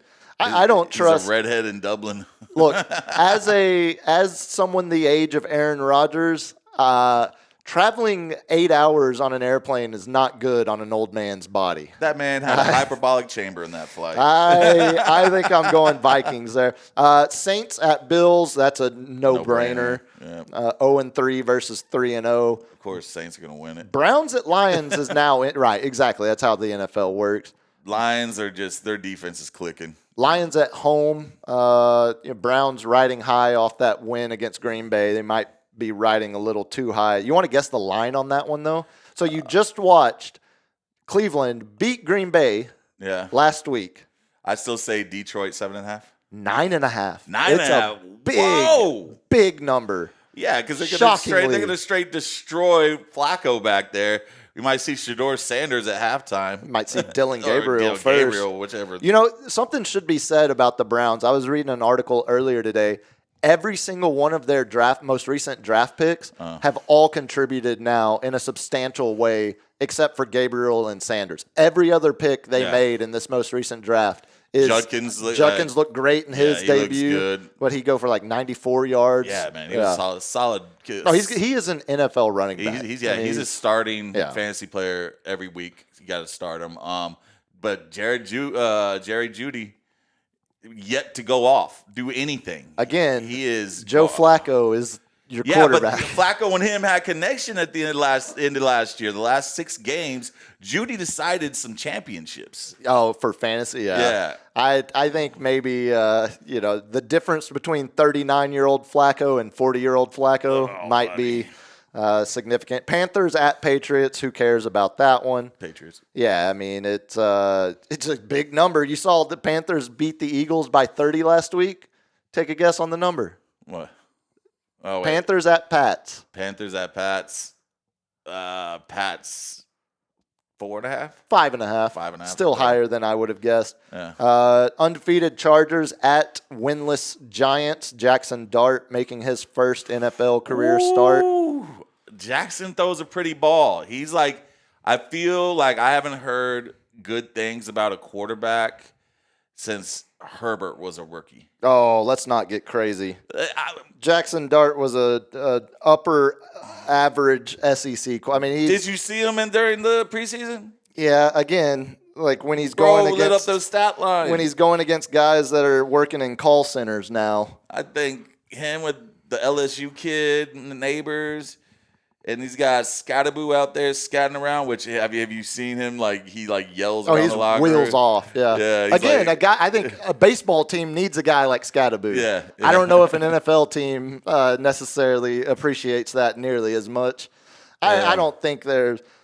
I think the Chargers are good, and I think the Giants are just waiting to be able to fire Daboll. They finally hit Njigba Smith. Jackson, Smith, and Jigba. Yeah, on a deep route. Oh, it was a double move. Yeah, that if they can get a score here, this game's over. Yeah. This is an interesting one because a lot of people, these survival pools. Yeah. A lot of people were going Chargers over the Giants. Yeah. Undefeated Chargers, winless Giants, Jackson Dart. Granted, it's a West Coast team traveling to East Coast to New York. And it's a noon kickoff, so it's the early window. And you always got it's always that kid the rookie first game rookie. Yeah, luck, the bump. It's either gonna be probably really good or really bad. Yeah. But the other game that a lot of people are looking at for survival pools, the winless Titans at the winless Texans. Oh, buddy. Someone's got either Cam Ward is getting his first NFL win. Someone's got to suck to a win. The Texans aren't out of this division with an 0-3 start. Unless we assume that Indianapolis really does become Minnesota last year. Yeah, again, I think we're going to get... Until we get to the Crystal Skull, that might be next year. I think we're going to get the Dial of Destiny at some point. Feels like the Texans get their first win of the season. Yeah. But if I was in a survival pool, I would have... But you got Cam Ward. He's thirsty. It wouldn't be good picking an 0-3 team in a survival pool. But what was it? That kid, man, I like... If you're ever going to do it... He was Also, the Titans, rumors are Simmons might be on his way out, the defensive lineman as well. What was it? The kid, the rookie Simmons or Simons? Out of Tennessee. He has a real weird name, too. That starts with like Simons. an E. Elephantitis. Anyway, the rookie out of I am Manor. Ayo Manor. Yes. Okay, yeah. He's looking like he's becoming the number one over Ridley. I mean, that's not that shocking to me. It feels that whole team is. I think Titans might upset him. I think. See, that's like it's. I wouldn't feel good about taking the Texans in a survival pool. I think the Texans are gonna go 0-4. Lastly, only other game from Sunday we haven't talked about: Bears at Raiders. Who cares? Raiders are 1.5 point favorites there, and then Monday, Dub Bears. Monday we get a doubleheader. Which is why we're doing shows on Tuesday nights now. Yeah, Monday doubleheaders. I love him. Now, granted, they're not that great of games. It's Jets at Dolphins, both winless, and then the Burrowless Bengals. Did I say it right? Yes, a little bit right. It was a little better. It was a little. If I go Burrowless Bengals first. Bengals. It's Bengals. Just let me say Bengals. It's Bengals. You can say it however you want. Bing, man. bing, bing, bing, bing, bing, bing, It's bing, like bing. you like the bees, knees, Bengals. Hey, I like to talk like a transatlantic announcer. See, the Cincinnati Bengals traveling. Exactly. Traveling to the Mile High City to face those raging Denver Broncos. 1-2 Broncos. Broncos team that has high expectations after last year. But the chart we were talking about, the EPA PFF chart, Bo Nix second to last, I believe. Yeah, he is awful. He's been awful. Yeah, and I think this might be a game to get right. Oh, a missed field goal by Seattle, and they're only down by a touchdown with 3 minutes left. Keeps Arizona in it. Maybe we'll have an end. Maybe before we'll have we my sign tie off here. Maybe we'll have my tie that I want. Well, that would definitely not happen before we sign off because we're not going another hour. Yeah, but I might go with the Bengals. 7.5 point dogs. This feels like, I mean, it's Jake Browning. Jamar Chase had nothing last. Yeah, I know. It seems my number one pick. Yeah, my number one pick. Actually, Zeb's number one pick. Zeb, you've got some answers. You have some explaining to do. Why did you pick a guy that wasn't going to have his franchise quarterback available? Well, my number one pick's got high ankle sprain, so. Suck it. Yeah, but he's still got a healthy Dak, who's number 2 in the EPA PFF. Yeah. Throw that little mark. There's the NFL schedule. Quickly, I do want to mention a couple college football games. UTSA is on bye. LG, we'll scrap that trailer audio. He talked about how he has spoken to the team, spoken to the administration about the Oklahoma State job because clearly his name has. He's been spoken to about the Oklahoma State job, one would think. And he continues to say, look, my track record shows this is where I want to be. I signed an extension. I've got a big buyout for a reason because I don't want to use it. Hey, Trailer, you're not going to have to deal with all the construction in Stillwater, man. It's a beautiful city. Y'all should go get G.J. Kinney. Piss off all the Texas State fans. Go get Tulsa record-setting. I want Trailer. University of coin flip. You'd rather have Trailer than Kenny? Yeah, I want Trailer. Yeah, I don't blame you there. Although I think honestly, if you get either one of those two guys, it's gonna be a win. You're solid. That's a great hire. But if it's Eric Morris at North Texas, well, I think both Texas State and North Texas they're gonna leapfrog to a better thing. Like if there's a stepping stone. Everything Trailer says, and granted, I don't think as soon as you start to say, well, he's not like your average college football coach. At the end of the day, he's still a college. Believe it at your own risk. Everything he says, it sounds like he is absolutely solely committed to UTSA. If there's one place that we stick with our head coach is where he can sit there and lay down a foundation. Like we talked about it. It's Stillwater. And he can recruit the piss out of East Texas. Yeah. Bring all those kids up there. And, I mean, we got our own stadium that just got rebuilt with T. Boone Pickens money. We got our own practice facility. Our like, everything's brand new in that thing from the past decade of that billionaire Pickens money. He's going to think about that one. I think it's more of a desirable landing spot than a lot of the way it's been portrayed in the media this past week. It's been kind of maybe I'm just biased from all of the awesome Big 12 memories I have. Hell, the old Big 8 Southwest Conference. They were Southwest Conference, weren't they? Maybe just Big 8 or Big. Anyway, but all the memories I have of Oklahoma State being an actual desirable job. I think if they get either of the two guys within 30 miles of where we sit right now, they'll be in good position. And we got a Friday night game this week. It's a fun one. TCU traveling out to the desert playing Arizona State. A nice Big 12 matchup. I was saying Oklahoma State's got a Friday night game. Oh, God. Who do y'all have to play? I think a no-namer. Actually, maybe it might be BYU. We're getting out. BYU's playing Colorado, if I remember off the top of my head. Let's see.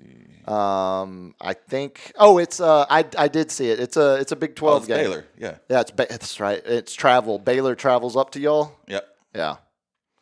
Yeah, it's a 2:30. Dang. Oh no. Oh, they moved it. It was a Friday. Yeah, I was about to say. I think the only Friday game, Big 12 wise, is that TCU Arizona State, which is actually a fun one. The game of the week is up in the Big 10. The traditional classic Big 10 matchup. Let me see. Penn State, number 3 Penn State. Happy Valley. Are we going to get a whiteout? Traditional classic Big 10 football facing number 6 Oregon. Oh, buddy. Defense versus offense. Exactly what I think of when I think of the Big 10. Oregon traveling to Penn State. Yeah. Classic Big 10 matchup. Classic. I remember growing up watching those. Houston's the other Big 12 Friday night game. Houston plays Oregon State. Maybe that's what I thought. Maybe that because I saw OSU. Yeah, that's what I bet that's what it is. And orange and black. Yeah. I got to go with the Ducks. Ducks offense is rolling. Yeah, I want to see. And their defense is, I mean, they shut us out. Their defense ain't bad. They haven't let anybody close to over 20 points. It's one of those games where I think a loss for either team, it's not a death sentence. No, they're both still in a good position. Low teens. Yeah, good position. I mean, if Penn State loses, they probably don't even fall out of the top 10. If Oregon loses, they're probably 10, 11, 12, somewhere right there. Mm-hmm. It's a big weekend in the SEC. Is that the 6:30 game? Yeah, that's the night game. That's nice. the NBC night game. The big weekend in the SEC. Number 4 LSU traveling to number 13 Ole Miss. Both teams undefeated. It's big Southern John Plantation. Exactly. And then also number 17 Bama traveling to number 5 Georgia. Ooh. And that's the ABC night game. Off of Georgia's loss and Bama, they came back and put a mud stomping on someone, right? Last week. Yeah, who was that they? It was a layup team, I think. Was it not the? It was Wisconsin. Yeah, that was 2 weeks ago. Yeah. So Bama. So Bama's got the rest. Lost to Florida State, who's now a top 10 team. Spanked Louisiana Monroe, and then spanked Wisconsin. Yeah. So, man, it should be a good game. Georgia might be out if they lose. Georgia's still undefeated. We're so early. I thought Georgia lost. No, they snuck it out. They had that late touchdown over the shoulder. The kid missed the kick. Right. That was the Tennessee game. Yeah, Tennessee should have beat them in regulation, loses in overtime. Speaking of Tennessee, another interesting game in the SEC. That one-loss Tennessee team who should have beaten Georgia travels to Starkville playing Mississippi State. Mississippi State's undefeated. Now, they haven't played anybody except for Arizona State, that's Arizona State's only loss. Yeah. It'll be interesting to see how Tennessee bounces back there. I think they win. It's a 7.5-point spread. I think they win. We'll see if they cover. Yeah. And then lastly, in the SEC, the other big notable game, Auburn traveling to College Station. 3-1 Auburn. Auburn lost to OU last week, but we talked about that on Tuesday. That game could have gone the other way easily if a couple plays had been correctly officiated. Traveling to College Station, playing undefeated number 9 ranked Texas A&M. Be a good. Mike Elko got the signature win in South Bend against Notre Dame. This is going to be another test. Now you got to bounce back. Now it's conference play. Now it's Auburn. Auburn has NFL defensive linemen. Auburn has first-round edge rush talent. Now will be a big response game. Yeah. Big conference response. Is that the 2:30 game or what? Yes, exactly. Okay. That is the 2:30 game. Yeah, that's outside of that. The only other thing, did you see any of the Texas playing this week? Texas on bye. They're on bye. Okay. They travel to the Swamp next week. Only other thing I was going to say, college football wise, did you see the SEC solidified their permanent rivalries? Permanent. It's only 4. They're doing it in 4-year cycles. So they're having, each team has 3 annual guaranteed rivalry games, which. And they're going to switch it every 4 years. Every 4 years, they're taking it under consideration. They're not necessarily going to switch it. So like it's been like a 2-year thing where it's like you play at ours and we play at yours, like Texas and Ohio State. So it's weird now because the SEC added a 9th conference game. They're going up to 9 conference games instead of 8. And the way they're trying to weight the schedule where no one is getting screwed strength of schedule wise. Yeah. So they're rotating all opponents against each other. But in the SEC, where tradition is so rich, like you can't rotate Alabama, Auburn. No, you gotta have. Can't rotate Florida, Georgia. Man. Can't rotate Texas OU now. Can't rotate Texas A&M now. Can't you get so like it's so they're gonna create. So they're gonna try to create. They've created pods that now each team has a secure. But here's the problem: like Texas secured rivals are Oklahoma, A&M, and Arkansas. It's great for the viewer because those are all traditional Southwest Conference rivalries that date back decades. That used to be Big 12s and stuff. But also, those are 3 teams that want to beat the hell out of each other every time they play. Yeah. Like the other teams, you might have 1 or 2 out of the 3 guaranteed games that actually have true hostilities amongst the team. Cardinals at the 7. Oh, are we about to actually get a minute left? Marvin Harris Jr. with the nice catch. Oh, having a bounce back. First and goal, 50 seconds left. Cardinals have 1 timeout. Sam Darnold is no number 1 on a PFF crap list that you have. I mean, dude, he led a team to 14 wins last year. Not this year. They're on the precipice of being 3-1 if they can get a stop. I don't know about that. You run an inside draw. You've only got 1 timeout left. They're killing the clock. They're making Seattle burn. No, that has to be Arizona that just used their final timeout. There's no way Seattle took it. Yep. I don't agree with that either. No. Force their hand. If they want to get cute and hand the ball off inside the 10. Yeah, it's only to tie the game. Exactly. You're not, unless they go for 2 in front of a home crowd to try to win it. Maybe that's what they're thinking because like they don't want to sit there and against the home crowd. They don't want to sit there and do the overtime. Potentially. Yeah, I don't know. It feels like they might be. I think that was outsmarting. The Cardinals outsmarted themselves, and then the Seahawks bailed them out by outsmarting themselves. Yeah. I don't like the play call. I did like DeMarcado in there to give me like get you a little half point, point 2. a shave of a point. Yeah. Hey, we'll see. He's still in there. They're still thinking. We'll see if we can see how this ends. There you go. Oh, there you he's go. got Get the in the flat. end zone. Get in it. Okay, hold on. I got 6 points. We can't do play-by-play. Oh, was that Mercado? Oh, nice. TCU kid. Ah, buddy. D. Mercado. Yeah, buddy. He was part of that TCU team that made the national championship for the. Hey. Yeah. You're twisting the knife right now. Why? I lost Gundy. I lost Bosa. Yeah. You want to bring up old. You want to bring up old the poke chokes. No, they're out there. Just pointing out. They're out there. Just pointing out some facts. Well, I'll tell you what. Okay, they're kicking the field goal, so we might have overtime. Let's do this. Extra point. LG, yeah, extra point. My bad. LG, let's do some lightning round, shall we? And maybe if this game goes to overtime, we'll have some time to watch it in the living room. First one I had. Do you remember the iconic when Tony Hawk first landed the 900 at the San Francisco X Games? Yeah. What year? 1999. He actually went overtime, and they just like were like Exactly. He was so beat up. He was doing no other moves. There wasn't a full set or a full run. It was just I'm going to land the first 900 in competition.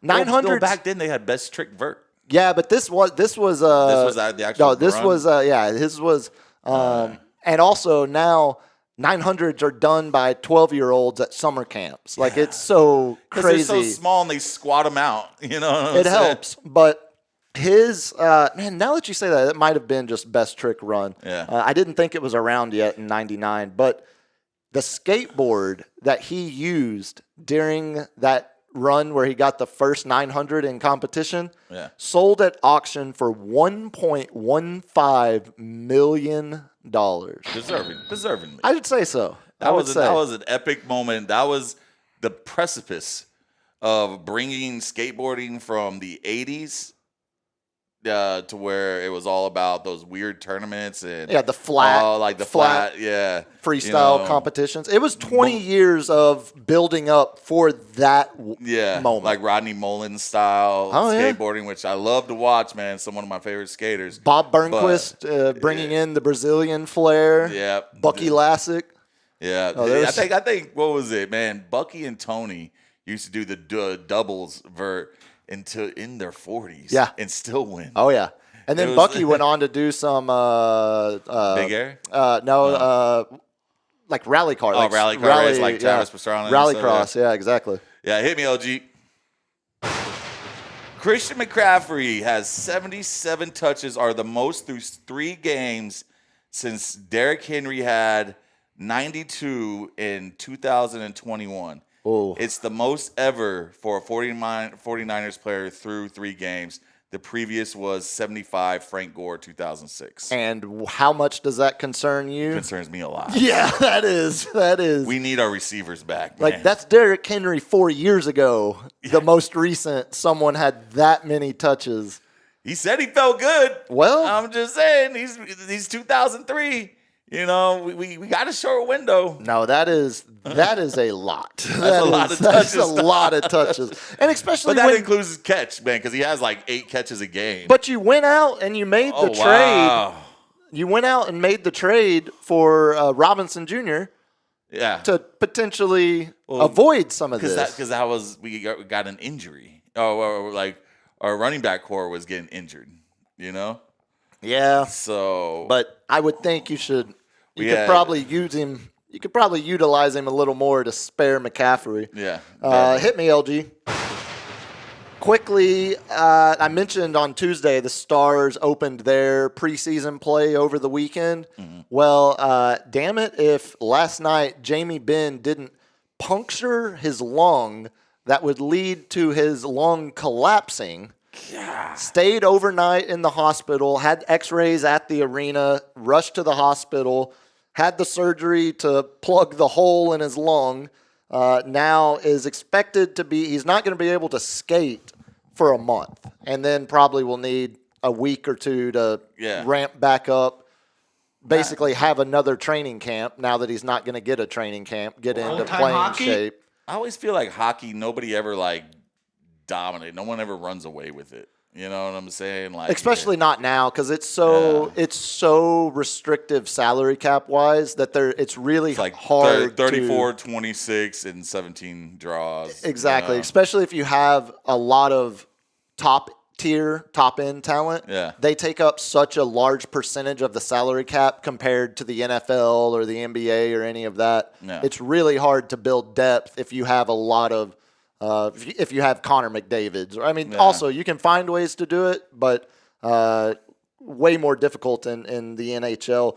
Jamie Benn starting his 17th season with the Stars. He's been captain now for 17 seasons, getting hit around on the ice. 11, something like that. Hockey players are tough. And it wasn't even a big hit. If I had shown you the hit, you'd be like, "That's it." Yeah. Like that puncture that caused his lung to collapse. Yeah. It wasn't even it might just be a man that's getting a little old. Yeah. Hit me, LG. One Stefan Diggs is getting accused of Oh no. by a gay hairdresser. Oh, the plot thickens. I wish I found this out on National Bisexual Day. I did see Cardi B talking about how there's like some girl named JT that's a rapper. Like they're like, it's supposed to be a new rap battle beef or something, but she's backing up. Like when it's against men, like sexual assaults against men, it never gets taken seriously and stuff and blah blah blah. But they're accusing one Stefan Diggs of being homosexual. Yeah, well, not that there's anything wrong with that. There's nothing wrong with that. I'll wait and see if this actually makes it to a court date or charges are actually filed before I rush to any kind of legal judgment, not personal judgment at all. Oh, look at this. We got a Are we going to have a game? We have a final kick. Potential. Where are we at? What's it going to be? Like a 58, 57 It looks like it's yarder? doable the way, whatchamacallit, Kyler Murray's looking right there. Well, and the way Seattle, the play before, handed the ball off to set up the hash mark they wanted and get a couple more yards. I think it might be a 50. I think it might be like a high 40. Unless Jerry traded Brandon Aubrey to Seattle. 52 yards. It's only 52. That's a chip shot. Only look how we It's talk. crazy. Only 52. It's so different now. If you can't consistently make 52 yarders, you can't be a kicker in the NFL. You've got to make 8 out of 10 at 52 yards. And he missed one just a second ago. That's gonna go through. No, and that's Seattle good. Wins. Well, they made it a little more difficult than it should have been, but that's probably the deserving outcome. DeMarcado got a touchdown. LG, hit me one more time. I got something here. You have that Rory audio. It's quick. We'll get to it, and then I got one more after that. Get it. So Ryder Cup, of course, starting tomorrow at 6 a.m. That's when TV coverage on USA. Oh, I thought it USA channel. Maybe that's why it's starting at 6 a.m. because it's supposed to be playing on Thursdays as well. Yeah, they squeeze it in. It's Friday, Saturday, Sunday, all day, 6 every day. Man, I won't wake up early. Well, that's why you set it to record and then just get caught up throughout the day. Take my 15 naps. So the best part of the Ryder Cup is, one, the fact that the golfers, it's the only international competition, except maybe the Olympics now, that they all play in it. It's the only one they seem to actually really take serious. Oh, yeah. I mean, it is cutthroat. All these guys are looking up to Seve and all the previous European golfers that win. Oh, they're talking smack to each other. Well, and when it was opened up from, it used to just be England and Ireland, and then it was opened up to all of Europe. So that's when you started really seeing Europe. It's when you started to see the Ryder Cup get competitive. And along with that, the best part of it is the crowds. And the fact that they actually talk mad to the golfers. And the golfers, for their part, take it and play along. And they definitely stare him down when they do something good. There's like 1,000%. Hey, drunk golfer dude, bro. Ryder Cup is what golf should just be at all times, if you ask me. I want to see that all the time. Have you been to Waste Management? Yes. The Waste Management's great. Yeah. Because they're all for it. They're for the hole in one. They're not sitting there talking crap. But have you been out to the TPC here? Valero? Yeah, we go like every year. all the golfer bros and stuff who sit there and just act like their crap doesn't stink. That's what I'm saying. Golf would be much more popular if they treated it like every other sport and let the fans actually be fans, like they do at the Ryder Cup.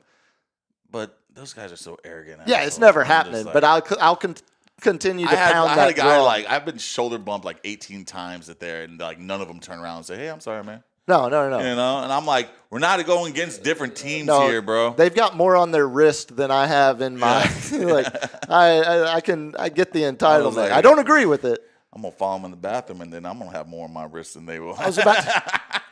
Whoa! Hey, no Diddy Again. but all Blue Chew. Stephon, yes.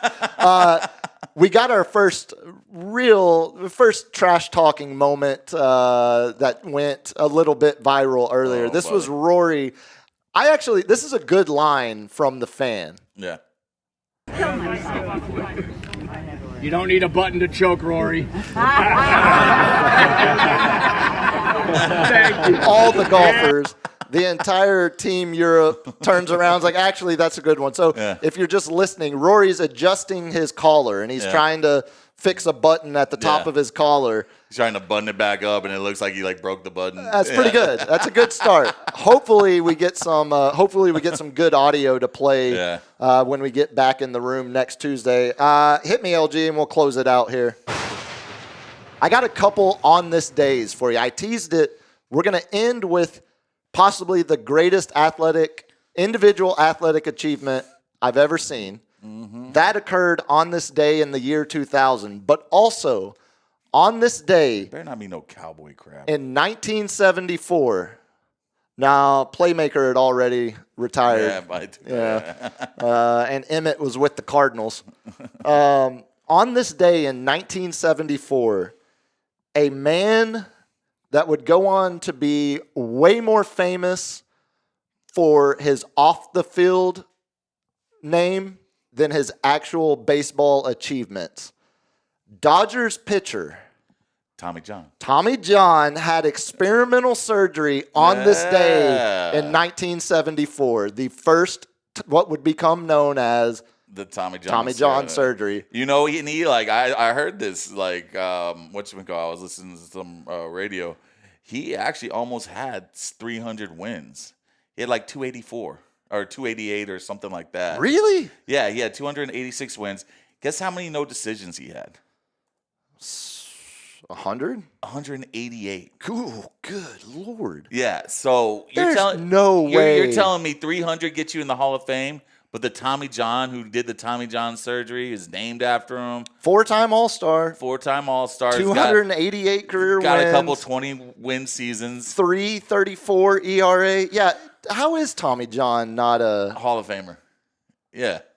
He deserves to be in the Hall of Fame. So does the surgeon. Yeah, if nothing else, just because of the surgery, but I think that should be like. I think his stats. He might be a late. Look, until Vida Blue is in the Hall of Fame, I'm not going to beat the drum for Tommy John. Who the hell is Vida Blue? Pitcher that won the Cy Young and MVP was absolutely has 300 career wins. Who did he play for? Athletics majority. Oh, and he's not in? No. That's ridiculous. No, there's a bit of a bias there. Yeah, he won the 71 Cy Young and AL MVP.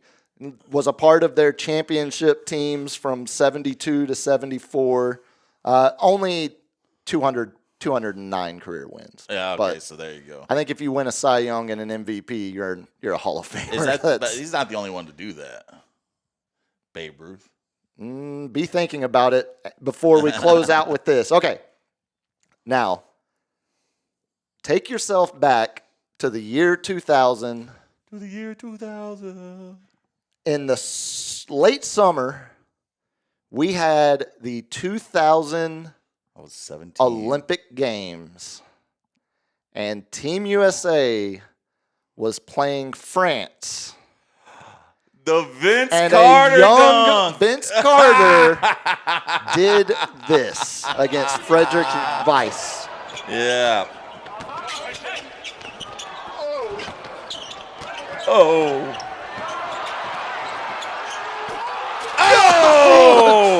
Dude, that's still a 7-footer. He's 7'3". 7'3", yeah. Yeah, not just a 7-footer, and he doesn't just barely clear him. How my nuts taste. Yeah, he's 7'2". Oh. 7'2". The best, in my opinion, the best dunker in the game.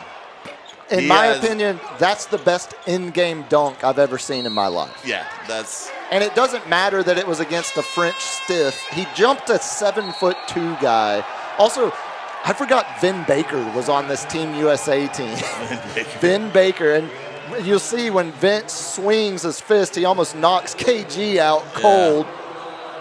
Oh, KG with that trash talk. Again, oh, buddy. I know that's high tease to say it's one of the greatest athletic achievements, but dude, like no one's ever. I haven't seen anybody else do it. That's pretty good. Like unless you want to sit there and hey, stay right there and let me push off your head, even though he kind of pushed off his head, but that's in game. It's in game. It's not a dunk contest, and he kind of pushed his head a little to the side. Yeah, he's and like, not you don't want all this juice on it to jump over him. He's like, you want all this juice on you? Yeah, exactly. Yeah, that's a great. As I can see now that I have a monitor, I can see. Yeah, because so he's sitting there trying to take the charge, and it's just like, bro. Yeah, no, you're gonna get a mouthful of package. He's sitting there like a 7'2" Frenchman who has no choice but to take it because he's not getting out of the way. That Frenchman had to take all that, Richard. Oh, on that note, I appreciate you've done. We have. Maybe the show is better when I don't send you the run sheet because you don't feel the need to use that damn profanity, that dang profanity. Kat, tell. I followed you on X, by the way, and you haven't followed me back. I barely tell the people how they can get a hold of you. The Captain's Chair 210 on X and Instagram. You want to get a hold of me on X at Biggest Puma, on Instagram biggest.puma. LG, how can the people get a hold? Or when's the next show? I mean, tomorrow night. Tomorrow night, LG's house. Also, almost died. Hopefully that doesn't happen tomorrow when I'm filling in for Uncle Andy. Yeah, 4 to 7 on Ticket 760 back in the mothership out there. Y'all listen to that and then enjoy the football this weekend. We'll be back Tuesday night to recap it all. Till then, y'all be good. Peace. Peace.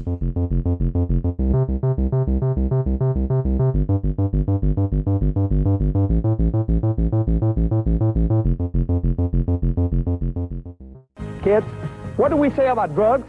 Only thugs use drugs. Say no to drugs. Yeah!